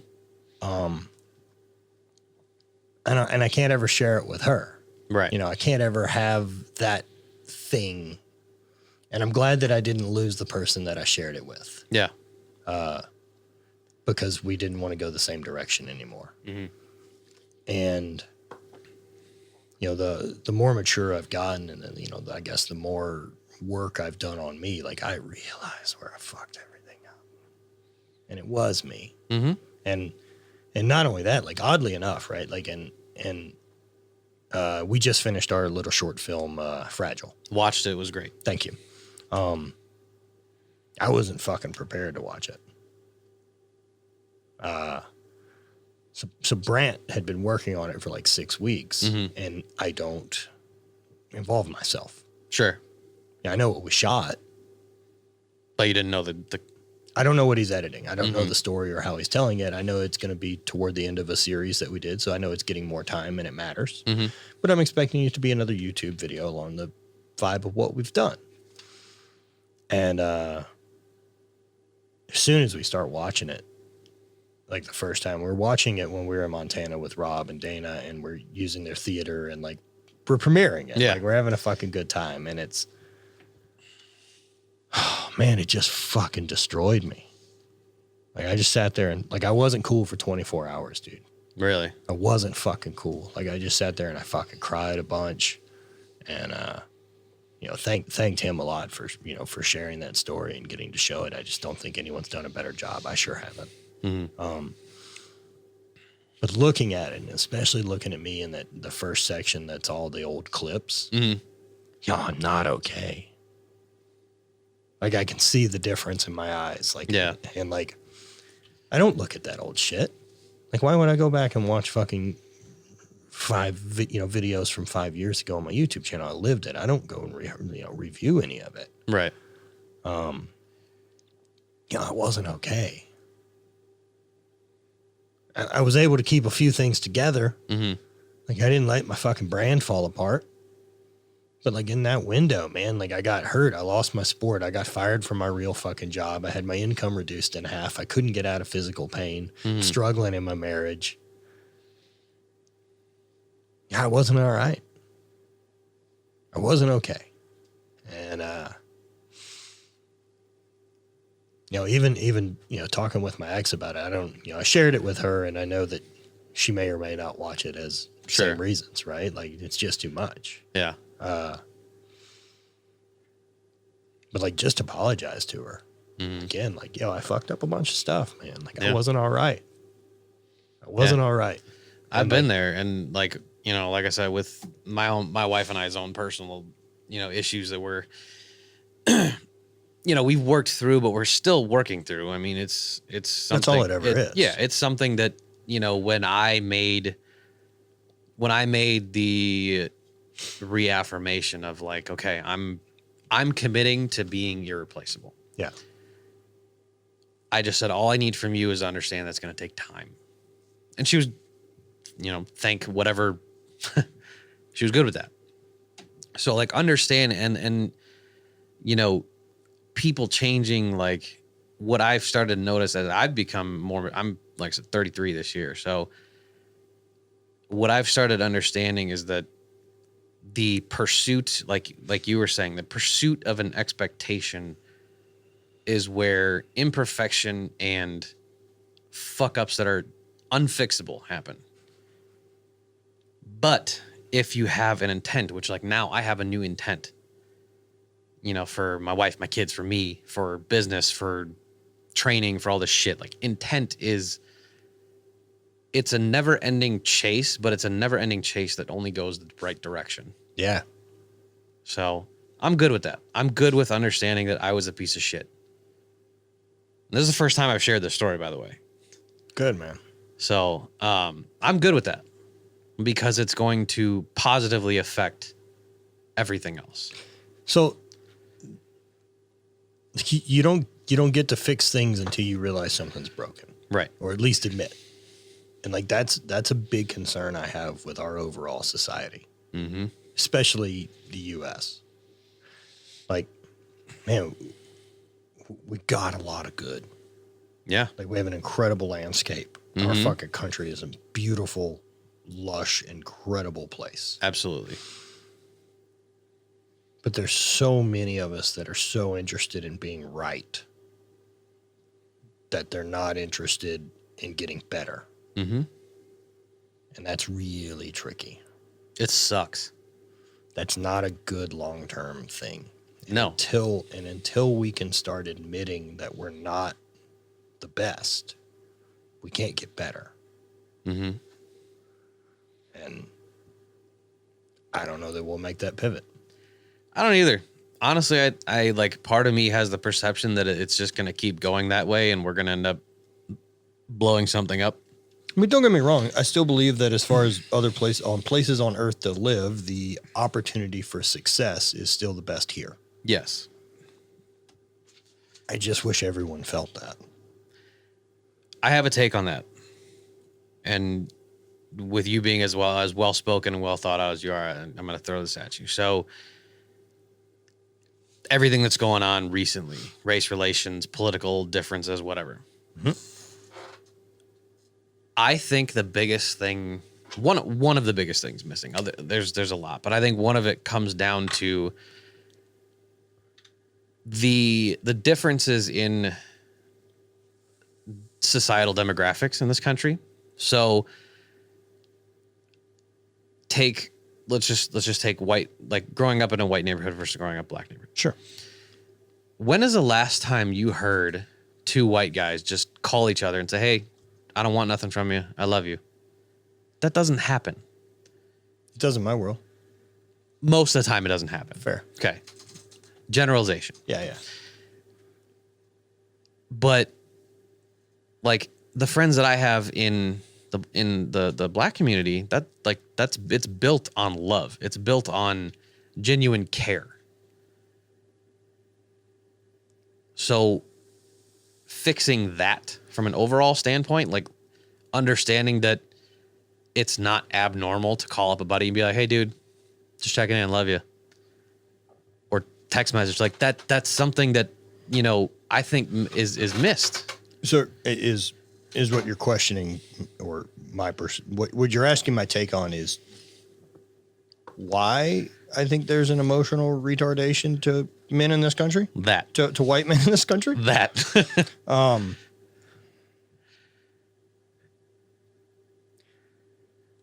I don't fucking know.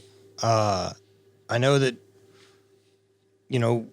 we derived from the fucking Wild West and tough guys, man. Like if we're going to look back at what each culture's myth is, mm-hmm. Iceland is Vikings and you've got, warriors from Africa and other type of things. White dudes in the U.S., it's Billy the Kid. Like, we're fucking cowboys. We're shooting in the street. It's guns. It's fucking outlaw. Like, hey, my daughter's name is Wyatt. Right. So, like, I mean, that's the myth that our country has that is unique. Yep. That wasn't existing anywhere else on Earth. Like, this level of rapid development. And we were so focused on grow and industrialize and build that there wasn't time for any of this bullshit. Fucking hard work had to be done by hard fucking men. That's what was getting done. The morals or ethics of any of this is not what got us here. We now, as comfortable people, have time to maybe focus on some things, which is great. It's great to not repeat history. Yes. But to erase it's really fucking stupid. Yeah. To pretend it didn't happen is really fucking dumb. And man, we have not been good to anyone standing in the way of that progress. Nope. And we don't particularly want to see anyone else succeed either. And that's a real fucking problem.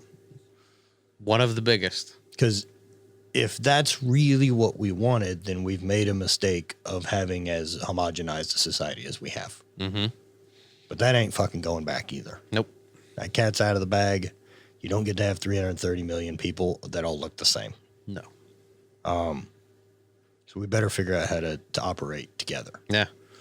I brought that up because like some of the best things like that I've tried to adapt for myself have come from other people. And like, you know, we treat society as like this big melting pot, but we should be the melting pot, the individual. Yeah. Yeah, You know? with experiences and everything like that. But people don't even want that. People don't want to know. You know, I have said that to other people like, regarding the religion thing, you know, including my mom, who, would I say, identifies as Methodist. Okay. Right? You're from Louisiana, right? Yes. Okay. Identifies as Methodist. Grew up that way, but has also taught most of her career within the Catholic Church. Okay. So worked private schools, stuff like that, right? So she's attended mass weekly, like even as much as you'd like to fucking ignore 30 years of that, or gonna fucking drive some things home. Yeah. And my question to her, because we've discussed religion in the past, and like, you know, the conversations have always been interesting because she's smart. Yeah. Do you think this is what you'd believe if you were born in a different longitude and latitude? And she goes, well, I don't know. I've never thought of that. I was like, because that's something I'm wondering. Did you fucking pick the one that you felt was right, or did you take the one that you were born into? I mean, because if you don't know anything about the others, how did you make your choice? Yeah. Or do you just believe they're all wrong and you don't know anything about them, which is also crazy to me. Yeah. And so, you know, just people buy in to wherever, how it's built around them. Like, and until you get those outside experiences and you look at the outside picture, you get a chance to travel and smell different places and experience things in person. And like, you know, most people I deal with are fucking awesome. Yeah. I also don't have to deal with a lot of people I don't want to. Like, I don't go to the grocery store. Yeah. Ever. I don't have everything delivered to me. So the people that I pick to choose and spend my time with are all fucking great. Yeah. And I'm not bogged down by any of them. No. But I've also got to build a life where I don't have to be caught in that thing. Like I don't have kids. I'll never have to go deal with other people's parents and other bullshit or things like that slow me down. I don't have to deal with some shitty coach. I don't have to fucking go to t-ball games on the weekends. I can only focus on doing the things that make me stoked. Yeah. Which is great. Yeah, for That's how sure, life right? should be. And like, but there's a ton of drag that regular people have in their lives that it gets really tough to escape. That you don't get room to think existentially about stuff. And I think most people just fall in line with what's working and what was thought.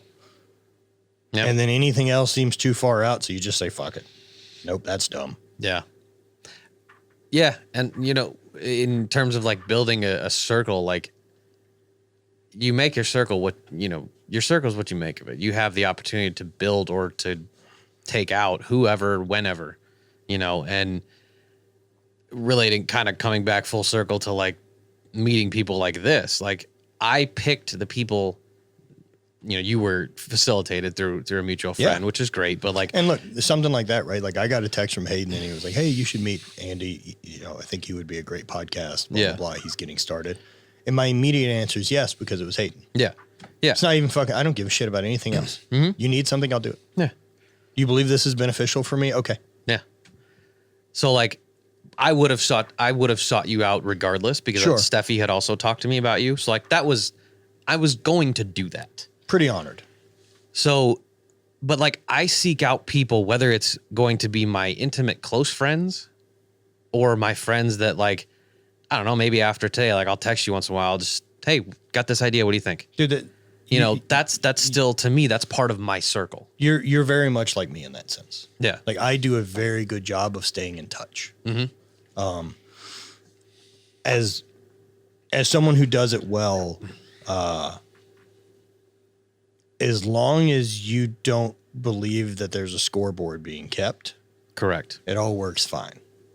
But as soon as you get to the point of like, you know, they don't respond to me as much as I respond to them. Yo, they're fucking busy. Yeah. Like it always has to be thought of as like, I'm reaching out because I want to. You know, it took me a long time, man, because I would travel a lot and go meet people and do all this, right? And like up until this year when Kelly Starrett came to be on the show, Like, no one's come to me. Yeah. No one came to Louisiana. Like, no one fucking comes to St. Louis, right? Like, I've been to Miami a shit ton. I go to fucking Montana a shit ton. I go to California a shit ton. Like, I traveled and I see people that are my friends. It isn't this once in a year we maybe touch base. Like, I see people all the fucking time that are busy. Yeah. But I realized at some point that me being shitty about it, about like them not being even, only hurts me. Because then I don't get to see my friends. And if I've got enough freedom built into my system to go, I'm going. Yeah. I love going. So why pretend it's going to be weird? Like, yeah, I'll be the one to come visit. No. I'm into it. Why the fuck do you think I said I'd come down here? I know. Right. And that's, as long as, but it gets tricky. Especially I got kids. Yeah. And it also gets tricky to be like, fuck, man, if someone could come my way. Yeah. I eat all that travel price. Yeah. Because I get from it. I learn from it. I grow. I'm getting So that's a good point you brought up. And the thing I'm thankful for, and which I'm sure you are with Bonnie, is my wife was the one that was like, you have to go down there. Yeah, dude. Dude, I'm so glad you came to do it in person. I am too. I was like, hey, babe, I got this opportunity. Like, and I actually tried to bring her down with me. We just didn't have childcare. Sure. But she was like, you have to do this. If people are putting their vested interest in you, but B, for what you want, for what is coming, you have to go. And I was like, okay, I'm going. Yeah. Like, just doing the whole, like, being respectful of my partner and my kids thing. Sure, but no, like, of course. You look. But like being able to look at her and know that if I was like, hey, I'm going to go to Miami. She gets it. Steph and Hayden wanted me to come down, hang out. She'd be like, okay, go. If I can go with you, great. But go. It's cool, man. It's cool. It's cool having a partner that gets it. Yeah. I've been really fortunate. Yeah. I've had two incredible women in my life, and now with Bonnie, I don't know how I'd fucking do it because our lives are so similar, and it's taken a lot of fucking adjustment too for me as a person. Sure. Like everyone loves routine. Yeah. We're creatures of habit. That's how it works. You have to really fight to not be in routine. Yeah. I try that. That's kind of an onward goal. Like, I don't care for routine that much. But after being, in a relationship for 13 years, like, a lot about you and how you like to operate on a daily basis. The little shit. Time you like waking up, time you go to bed, fucking all these type of things. And then starting over with a new person it's been very, very interesting. Yeah, I can imagine. Especially like going one directly into another. Like, I never had really a window where I lived alone. And so once I kind of got into this with Bonnie and like refiguring out all the shorthand of how we operate and live together. And also she's never lived with a partner. And I've done it. She's getting a very housebroken version of me. She got the housebroken dog from the shelter. Dude. Like, there's no doubt about it. The one that cares about interior design and fucking like giving a shit. Dude, I said that somewhere. They were somewhere, and I guess somebody was asking like, "What percentage gay are you?" As if like everyone's on the schedule on the slide somewhere. John Wayne is somewhere at like 100. I'm pretty fucking good distance off of John Wayne, and I was like, probably like 15 to 20%. I'm really into interior design and I like drugs. It's like, I like to party. Yeah. Yeah, that all adds up. I want my stuff to look good. Yeah, I'm really into it. But like, yeah, man, like getting to do the relationships and fucking and all that, like new again with someone has been really exciting. And someone who doesn't have a real job. Yeah. And it's a weird term I use, but that's what it fucking is. Yeah. It's someone who's creating her own income. Like she's a full entrepreneur too. And we have a pretty good division on who does what. Like now we work together both with habit and with hate, but they're mine. Right. Right. Like, and I've seen her put that out publicly too. Oh yeah. That's big to do. Man, I felt really weird about it when we first got together because she used a lot of our term and it bothered me. I could see that. It bothered me for a little bit. It doesn't anymore. I don't care. Because dude, she's in. you guys get it. No, not only that, like she fucking gets it. Yeah. And she loves it, and she wants to see nothing but success for it. And I can't pretend that she's not a huge help. Yeah. And so it is ours, Yeah. you know, and that across the board. Yeah. Just get it. Like getting to that point where you both get it. Like, Yeah. I mean, like, you know, weird it would be like if only one of us got to go to Iceland for 3 weeks. Like there's too many missed life experiences that change you that if you want to grow together, you have to share. mm-hmm. And if you're someone who's going to be given the opportunity to have these mega fucking dose life experiences and you're doing them alone, you can't translate it secondhand. The copy of a copy doesn't fucking work for your partner. Like we should have still been out on the road trip, but we ended up coming back early. I got an opportunity. I'm heading down to Austin next week or toward the end of next week. I don't know what day it is. It's Saturday. Yeah, the end of next week. Doing great. So Aubrey and them host a business thing called Fit for Service. Okay. And it's, you know, talking about people want to improve themselves to be better, you know, in helping others and in helping the people around them. Yeah. You know, fit to serve. And so part of that weekend, we're going to go down and we get to take part in it and listen to the talks and be part of the classes and workshops and all this. And so really excited about that. I've wanted to go. And then the opportunity presented itself. I was talking to Aub about going down and podcasting before we leave for Iceland. And he's like, hey, you may be perfect for this. We're part of the Fit for Service this year. We have something called the Tribal Games. And so they have like some competitions set with like a tug of war and like a sumo wrestling. Nice. And a couple of different events. And like apparently like, yo, they're all in. Like that's the one thing about this group of people is it is 100% commitment to whatever it is, to the fun. So if we're going to full kook it and go into our tribal warrior competition, like there's a 5-minute fucking dance routine for each team. And like coming out like on buses and like, hey, they're all in Airbnbs together as teams. Like they're fucking in. Yeah. And so like I got asked to host and MC and referee the tribal games. So like I can't fucking go in and try to play cool. Right. I gotta be full on.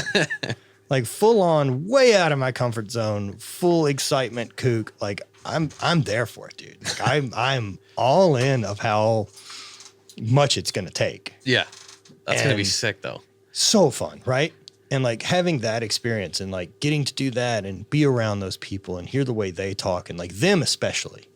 Because I think within strength world and the people that I deal with for the most part, I'm thought of being a bit of the kooky weirdo. And then as soon as we're in that environment, we're the meatheads. Yep. Like everyone's operating at such a different level and vocabulary Yeah. of just like, I don't know what the term is. Kook Yeah. is it. But it's all so positive, man. And their shit's together. And like, so because their shit's together and everyone's happy and no one's bitter and there's none of this bullshit, I'm interested. Yeah. Why the fuck wouldn't you be? Why wouldn't I be? They all seem fucking stoked. Yeah. And they're all doing great and they're all beautiful people. Like, why wouldn't I be interested in whatever this fucking universe fucking holds? Yeah. No, I love it. And so I want to back up real quick to a point before I ask you. I want to talk about the El Camino. But when you mentioned shared life experiences, so my wife and I, so the travel thing. So my little backstory on like me, I haven't flown in 5 years because of a horrendous panic attack I had on a plane. It's taken a long time for me to work.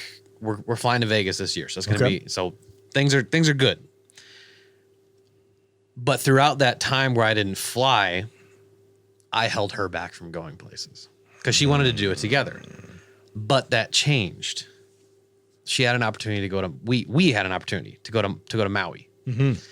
Her best friend's moving there. Phenomenal guy, love the guy. I wasn't ready to do that, but I sent her because just because I'm not ready to fly over the ocean, which I admit.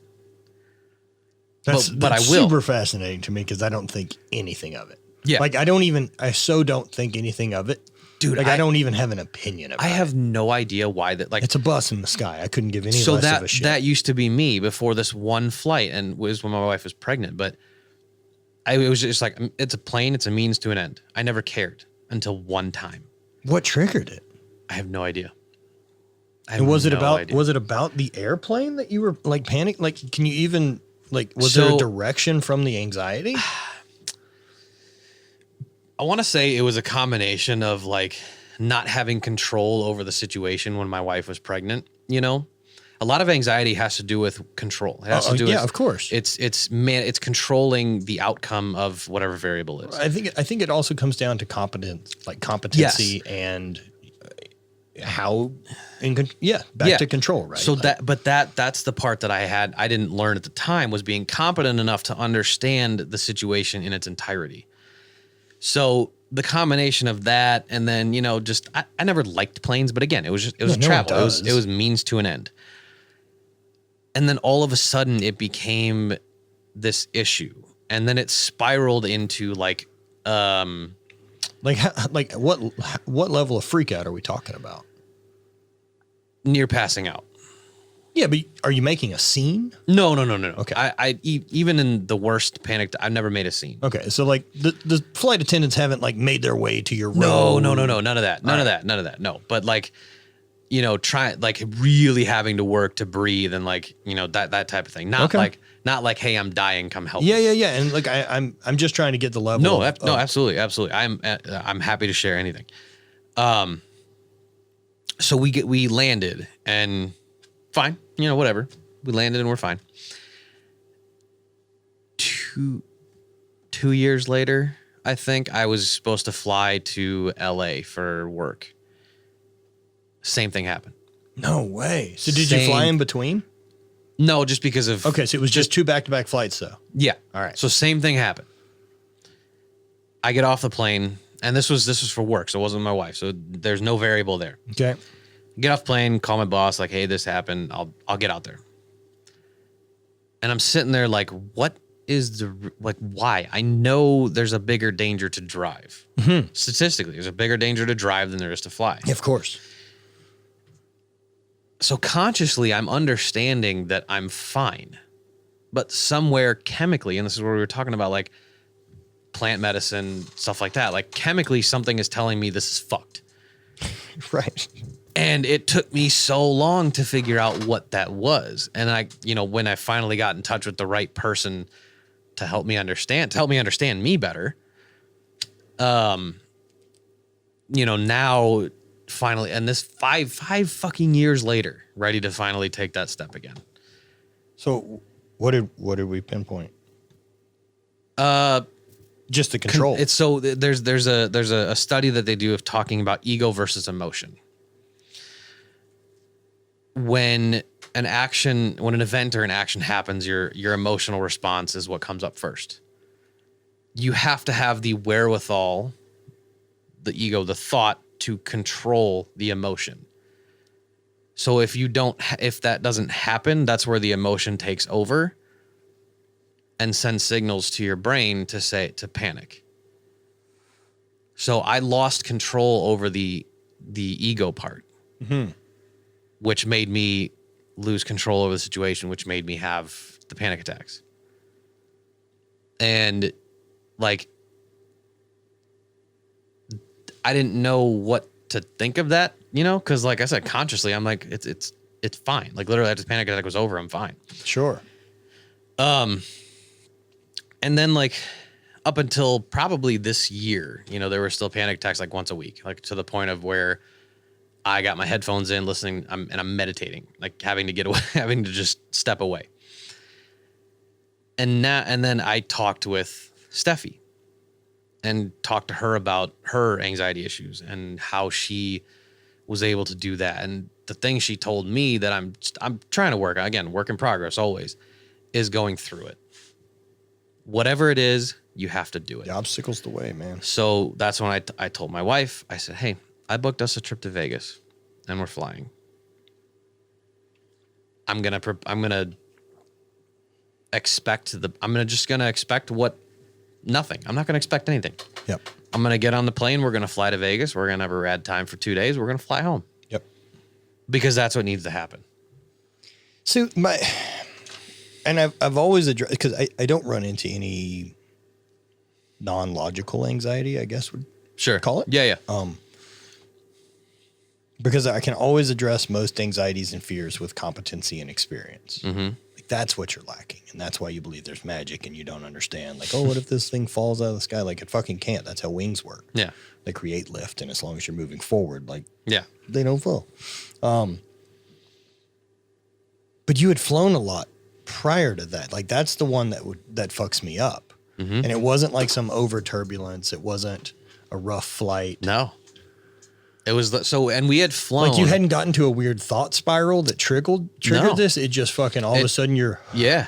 It was, so we were flying, like 3 months prior, we flew from Virginia to California for like our honeymoon / a buddy's wedding. Fine. No issues. We fly from Virginia. We used to live in Alexandria. So we fly from Virginia to Chicago for our baby shower. Fine on the way there, way back. There it is. No idea. That's really strange because I'm trying to think like if something like that would trigger in me right now, like what the fuck would I even do? Yeah. I'd be really confused. Yeah. I'd be super fucking nervous about what was going on because I'm not scared to fucking fly. So that's not it. No. It's a completely irrational chemical reaction because I could not rationalize at that time. Like later on when I started understanding that ego versus emotion, if anxiety came on, I could at least analyze what was happening.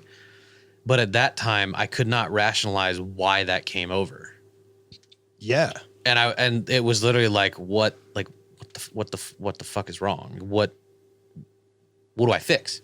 Yeah. And not knowing what to fix is really fucking weird. No. And like I'm thinking about it, my own experience. Like if I had that happen, like I don't know, it would take me a really long time to sort that out. Like that seems fucking highly crazy. It's weird, man. I'm happy that it's been on the way up for a while now, and looking forward to going to Vegas. That's all I got to say, dude. Never been. Yeah, it's Vegas. Yeah, I think that's why we're doing 2 days. I think that's where it's going to be. I think we're going to end up moving there. Oh yeah, well, I mean, the landscape there is beautiful. Yeah, I think it puts us in an area of the country we want to be in. Mm-hmm. Like, I dig the landscape. My money seems to go a long way. It also puts me closer access to LA. And the truth is, if I really give a shit about making this podcast better, St. Louis probably ain't the place. Yeah. If I want to have more live guests, Vegas is a good option. it's a pretty good option. Yeah. Because at least the people will come to Vegas. Like, I'll get runoff of guests Yeah. just because people do come. Yeah. Whereas it's a little rare in the old St. Louis. Dude, it's rare in the Midwest. Of course. It's like, even by me, it's But hard. dude, I do like it here. Yeah. Like St. Louis has been rad. Like this is as much of a city as I'll ever live in. Yeah. Like as far as downtownish or that type of thing, which is cool. I've always wanted to have a chapter of that. Mm-hmm. I'm excited I got to build this place out. It wouldn't have happened anywhere else. But I'm it makes really you excited want more. Yeah, well, I'm really excited to build out the house. Yeah. Like I want to finish the house, finish the car. Like I've got some projects here that I want to get done before I'm interested to close the chapter here. Mm-hmm. And so like the house is a big one. Like there's a lot of work. It's an interior designer in you. I know. Like I have a plan for like backyard and the build out there and the garage and how I think I'm going to put a studio apartment above the garage. Nice. And then like we'll Airbnb the house and apartment once we leave and come to Vegas. Like the place we're in is too sweet in the way that area is developing quickly around it. And so Not to hold on to it would be. yeah, and I'm going to build something rad. Yeah. Like it won't look like anything in the neighborhood. I'm probably going to piss people off, but that's fine. There's no rules that says I can't. Fuck it. Whatever. Yeah. But yeah, like I just, and then the El Camino, then build out the El Camino. And then I want to build a Sprinter van, which means the Tundra goes away. And there's some swaps of parts and some places that I need room to keep shit to keep building and creating the stuff I want to do. Like that's what I want to do is I just want to create. Yeah. And so, yeah, the El Camino is going to be fun. I kind of have dialed into a direction. What's the story behind the El Camino as the toy? I've always wanted one. Okay. I just think they're bitching. I like them. Yeah, I just like think they're bitching, and you don't see many, or they're always shitty. Yeah, and the good ones are so good though. For sure. And like the El Camino, I thought I would have bought, wouldn't have been the one that I got. Mm-hmm. I would have gone more muscle car, like 70s style El Camino. Sure. But dude, I love like this classic car vibe. Yeah.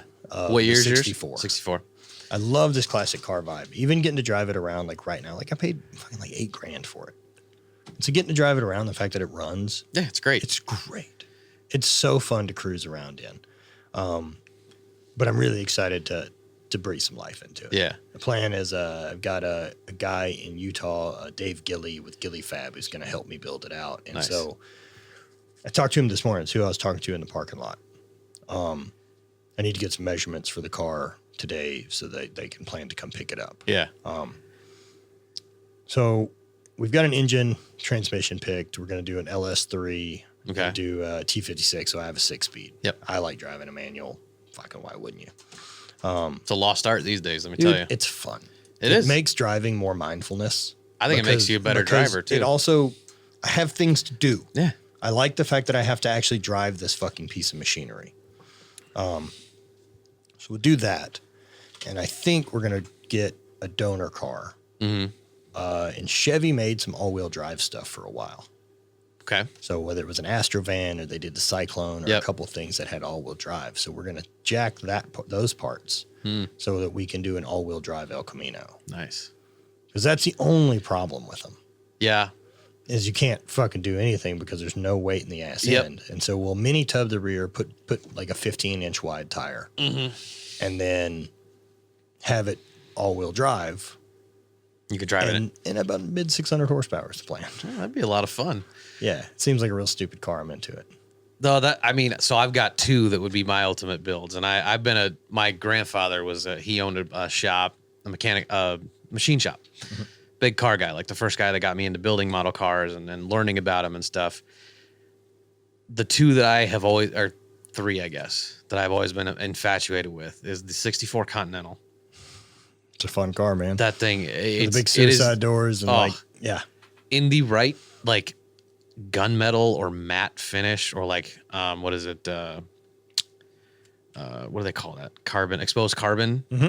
Oh, it's the best looking car I've ever seen. Yeah.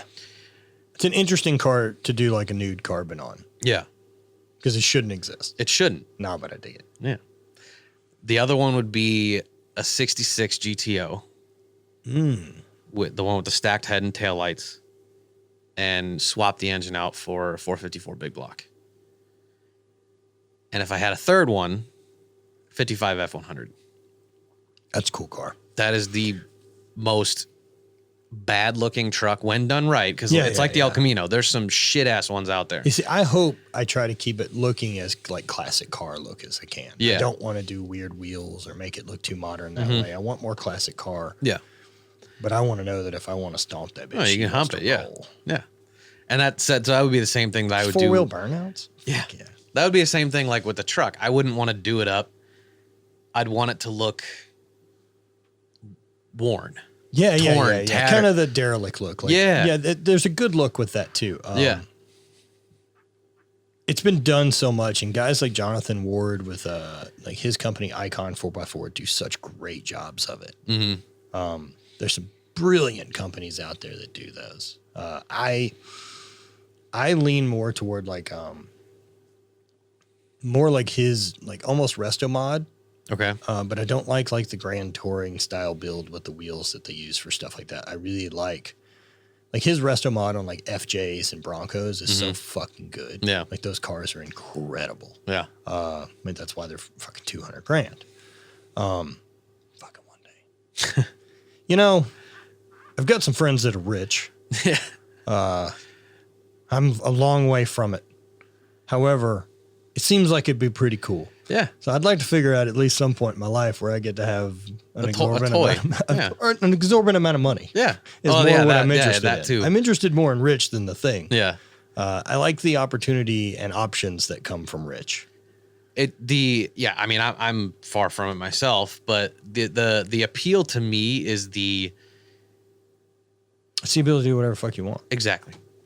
If I want it, I can have it. If I don't want Especially with the rest of the way that my life works. yeah. Yeah. Like I have time. Yeah. That's the big one. Like I have time. Yeah. I can travel. I can build a van and go live in it for 3 months. Like I can do that and Yeah. still run all of this. Yeah. I want to be able to, you know, do like whatever my kids want to do. Like I want to, if they want something, cool, let's go do it. Sure. Like that to me, and don't get me wrong, there's selfish shit that I want. Of course there is. Everybody wants things, but like, Why do we have to pretend like that's not all right? well, selfishness is actually one of our best qualities. Well, I mean, but even the way you say that with like, of course, you know, like as if that's a lower standard. Yeah, that's true. That you want the things you want. Like, fuck that. You're not allowed to have dreams and things. I have things I fucking want. Yeah. And like those things fucking matter to me. Yeah. Now, one of the things I've noticed by buying some of the things that I've had like on my vision board for a really long time,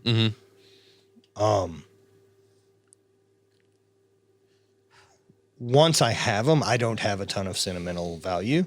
You're okay with getting rid of them. Oh, I don't give a shit. Yeah. I Well, don't you give a had shit. it. But I got to have it and I got to like it for a long time. Like, the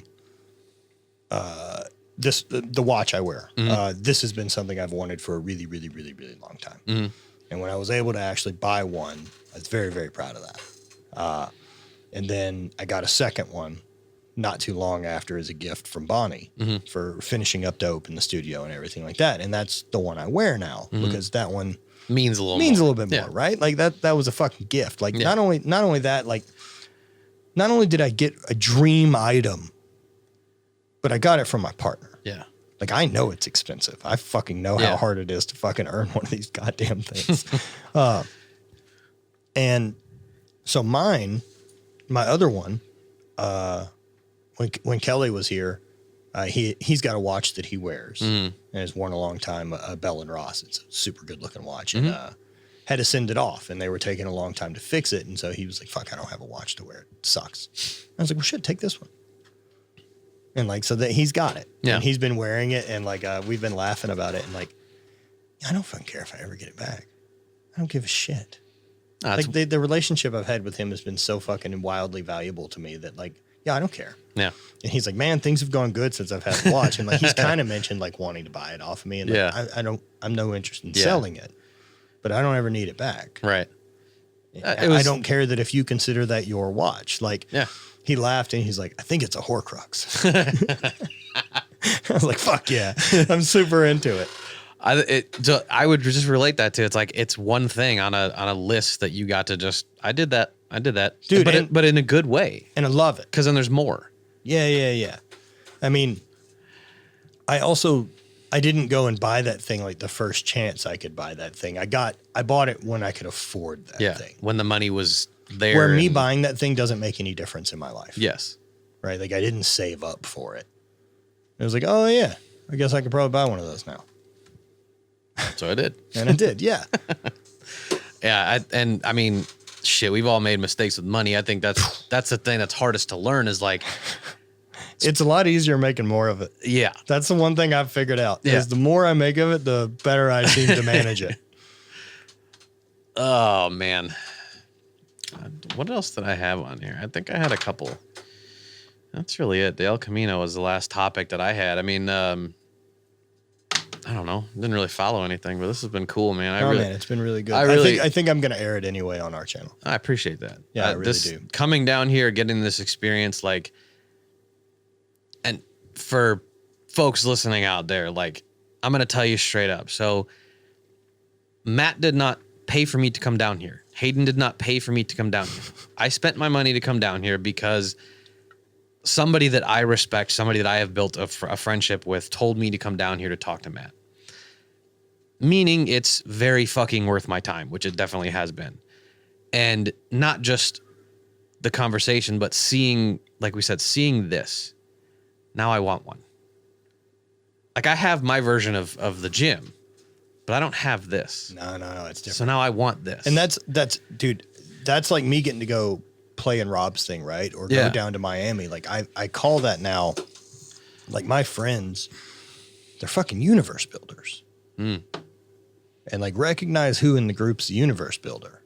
And that's Steffi and Hayden, right? Or Rob and them. And like, yo, that's like, you've curated a lot of your life the cars you drive are the cars you give a fuck about. The clothes you wear, you fucking manufacture. The supplements you take are yours. Like, there's something to that. There's something to that, like, all the things in your life that you're spent in are the way you want them to be. You're not in someone else's building. You're not in someone else's lighting. You're not in someone else's vibe. Everything doesn't happen for a reason. Everything happens because of choice. For sure. And like, I don't know that I'll ever get to build my universe and spaceship out to the size of someone else's, but I don't give a shit. But it's yours. This one's mine. Yeah. Like, it kind of started once I'd built the basement at the house. Well, I like building things, right? Like, I built my house in Louisiana and really fucking love that process. Getting to design and build out the house here in St. Louis was really rad. And then, like, building the basement as like a fun space was really cool. And so then that kind of creeped into, at some point when I realized I needed a space, like I needed a gym again. Yeah. Because I unfortunately learned some things about myself. That having access to a gym is not enough for me to go. Right. I don't give a shit enough. I don't want to train around other people. I don't really want training partners. I don't want a training group or environment. I like training by myself. I feel that. 100%. I like it way more than anything else. I don't need the push. I don't mind if Bonnie's here also training. Right. But we're very rarely doing the same thing. Yeah. I'm not interested in you being in any way drag on my experience in the gym, which means because I'm not a cunt, I don't expect you to conform at some place we share. Right. But this one's mine. Yeah. And I want that. Yeah. Like, this is what happens here is how the fuck I want it. Like, it's the music I want to listen to. And if it's not, I've chose not to listen to that music today. And I've chose to let you control the speaker. There you go. Or whatever it is, right? But like, this place is mine. Yeah. This is my universe to operate and create in. This is the place that I feel the most inspired to hang out. This is where I want to get better at fucking everything, whether it's these conversations or it's the training or it's, getting to work with my team and actually plan and build the brand and have some goals and look at where we're trying to go with this. This is a spot. Yep. And then whenever I go to Vegas, I'll absolutely build Dope 2.0. Yeah. Because I know the value of the creative spot now. I have to have it. Yeah. I have to have a place to train that I want to actually hang out in. Yeah.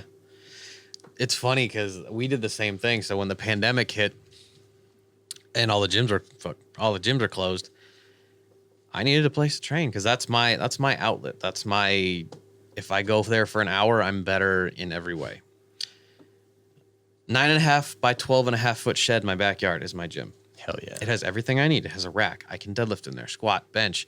I have a cable system. I have, this, that, and the other thing. My wife and I built that. Now she does other things because she has different goals than I do, which is great. So she does Orange Theory. She does lifts at the house. Hey, right on. That's what she wants to do. I choose not to go back to a gym because I have found what my gym at my house brings me. Yep. And it brings me what I want for that day. I don't have to worry about people being in my way. My wife and I live together. That's fine. But I don't have to worry about other people being in my way of doing what I want to do. No, but this, right? Like that thing echoes further into your thing though, dude. That's why you're not working for someone else. That's why you're not interested in handing the keys over to your life to someone else at the wheel. Because whether it's push come to shove or failure or success, at least it was me the fucking driving. Because there's no way I'm okay with failure and you were at the wheel. That one, because I can't understand the me that let you have it. Yeah. And that's the difference in type of person, right? And that's why you want to train that way, because you want it your way. And I will take a lot less convenience. Oh, yeah.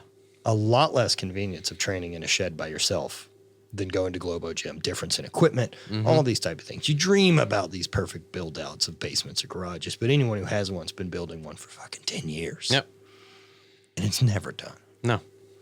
This was a garage. Yeah. This was a really shitty garage before that. This started as I still have some of it, like some of the plates. Mm-hmm. This started as a $340 purchase on Craigslist in 2008 that I bought the most unsafe squat rack I've ever seen and a shitty barbell. Yep. And 300 pounds in plates. Like, where you're going and the direction you're on is building your world. Mm-hmm. That's what I want. Yeah, that's what we want, I should say. That's what my team wants. Keep leaning in. Yeah. I appreciate that. Thank you. Dude. Keep fucking leaning into that. Because, like, so the Tundra. Mm-hmm. The other thing about getting to fucking spend time with people like Steffi or Hayden or Bart or Gio from Barbell Brigade or Brooke Ince or any of these, Rob and Dana, it's, nothing's fucking impossible. Yeah. I'm the only thing holding me back. And like having that realization is fucking big. And so getting to see other people do shit that's impossible, it just lets you know that, fucking dream bigger. Mm-hmm. Go bigger. Because you can do it. Like if you're willing to suffer for it and just keep on the gas, like it's all there. Yeah. It's just a matter of figuring out the problem. Yeah. I think I was telling, I don't know, one of them over there. Like, I've seen people on social media be like, oh, I wish I could be like so-and-so. Well, you can. Yep. Well, let me rephrase that. You can't because you can't be them, but you could be your version of that. There's no physical barrier. Right. That says you can't, which means it's possible. Yeah. So now it's just a matter of figuring out steps. Yeah. And I mean, everybody that I've talked to who has a much bigger world than I do and is part of this, professional sports or CEOs, blah, blah, blah, we're not any different. No. We're just people. Just people. Just, sometimes people's routes to get to that place are longer, they're twisty, it's nothing but wanting to figure it out. Look, people all get different opportunities. That too. Opportunities are, you're not always in control of the ones that show up, but continuing to just fucking keep hitting base hits forever is kind of the plan. Mm-hmm. You just can't ever quit. Like that's the only fucking rule there is to it is you just can't ever stop trying to get better at it. Mm-hmm. I mean, I love the whole process of it. Like I really, really do. And like that thing you said about, people see like, I want to be like, I've never felt that way. There's no one I wanted to be like. So I used to be that way. Okay. I used to be that guy that was like, I want to be like so-and-so, or I'm jealous of that. But then when I started to realize like, now, I believe I had jealousy. Don't get me wrong. Yeah. It wasn't like I was super fucking switched on as a kid. oh yeah, no, I don't think jealousy's that bad. But like when I stopped realizing like I wanted to be like so-and-so, and I'm just like, I need to figure out what makes me the Andy version of that. Yeah. Because the Andy version of that is fucking cool and can do whatever that can. Now if that takes a year or 5 years, it doesn't matter. It's still figuring out what that's going to be. And that was a pretty good realization for me when I was like, I don't want to be like person X over here. I want to figure out what makes me that. And that is whatever I want it to be. Right. And there's going to be times where like, maybe it's this. Nope. Maybe it's that. Nope. But that's, like you said, that's fun. That's fun figuring out what it's not. Because then when you figure out what it is, it's that much fucking sweeter. Yeah, man. Yeah, this has been super fun. Yeah. I really appreciate everything, the hospitality here and letting us use your shit. I did have mine in the car just in case, but Dude, well, you never fucking know. Things will just malfunction. That's why I brought it. Don't act like this looks. We just had the fucking computer shit the bed the other day. It just didn't turn on. But yeah, no, this has been great. I dig the in-person stuff a lot. Yeah, it's good. The Zooms are fun. No, but not. this has to. No, they're not. No, honestly, it is. They're acceptable. Yeah, okay, fine. That's better. But like this, and I know my wife is behind it because she told me she is, but like this is gonna become something. I'm gonna start planning to do this more. I hope you get more people in here. Come down here. This, Anytime you want to come down here and chat, come on. oh, okay. Seriously. I'll bring the wife. Yeah, We'll get her and Bonnie on. That'd be great. Good. But yeah, for anybody out there, go follow Hate Brand Goods. Go follow Matt. Everything about the brand, the dude. I mean, this has been great. I have nothing but good things to say about yourself, about this experience. So thank you, man. I really appreciate that. I feel like I for sure made another ally. So likewise, I'm always excited to meet rad people with interesting fucking ideas about stuff. I just like to talk about stuff and have a good time. Not very complicated. Yeah. Always parties in the moto. There you go. Moto. There you go. The motto. Motto. Fuck.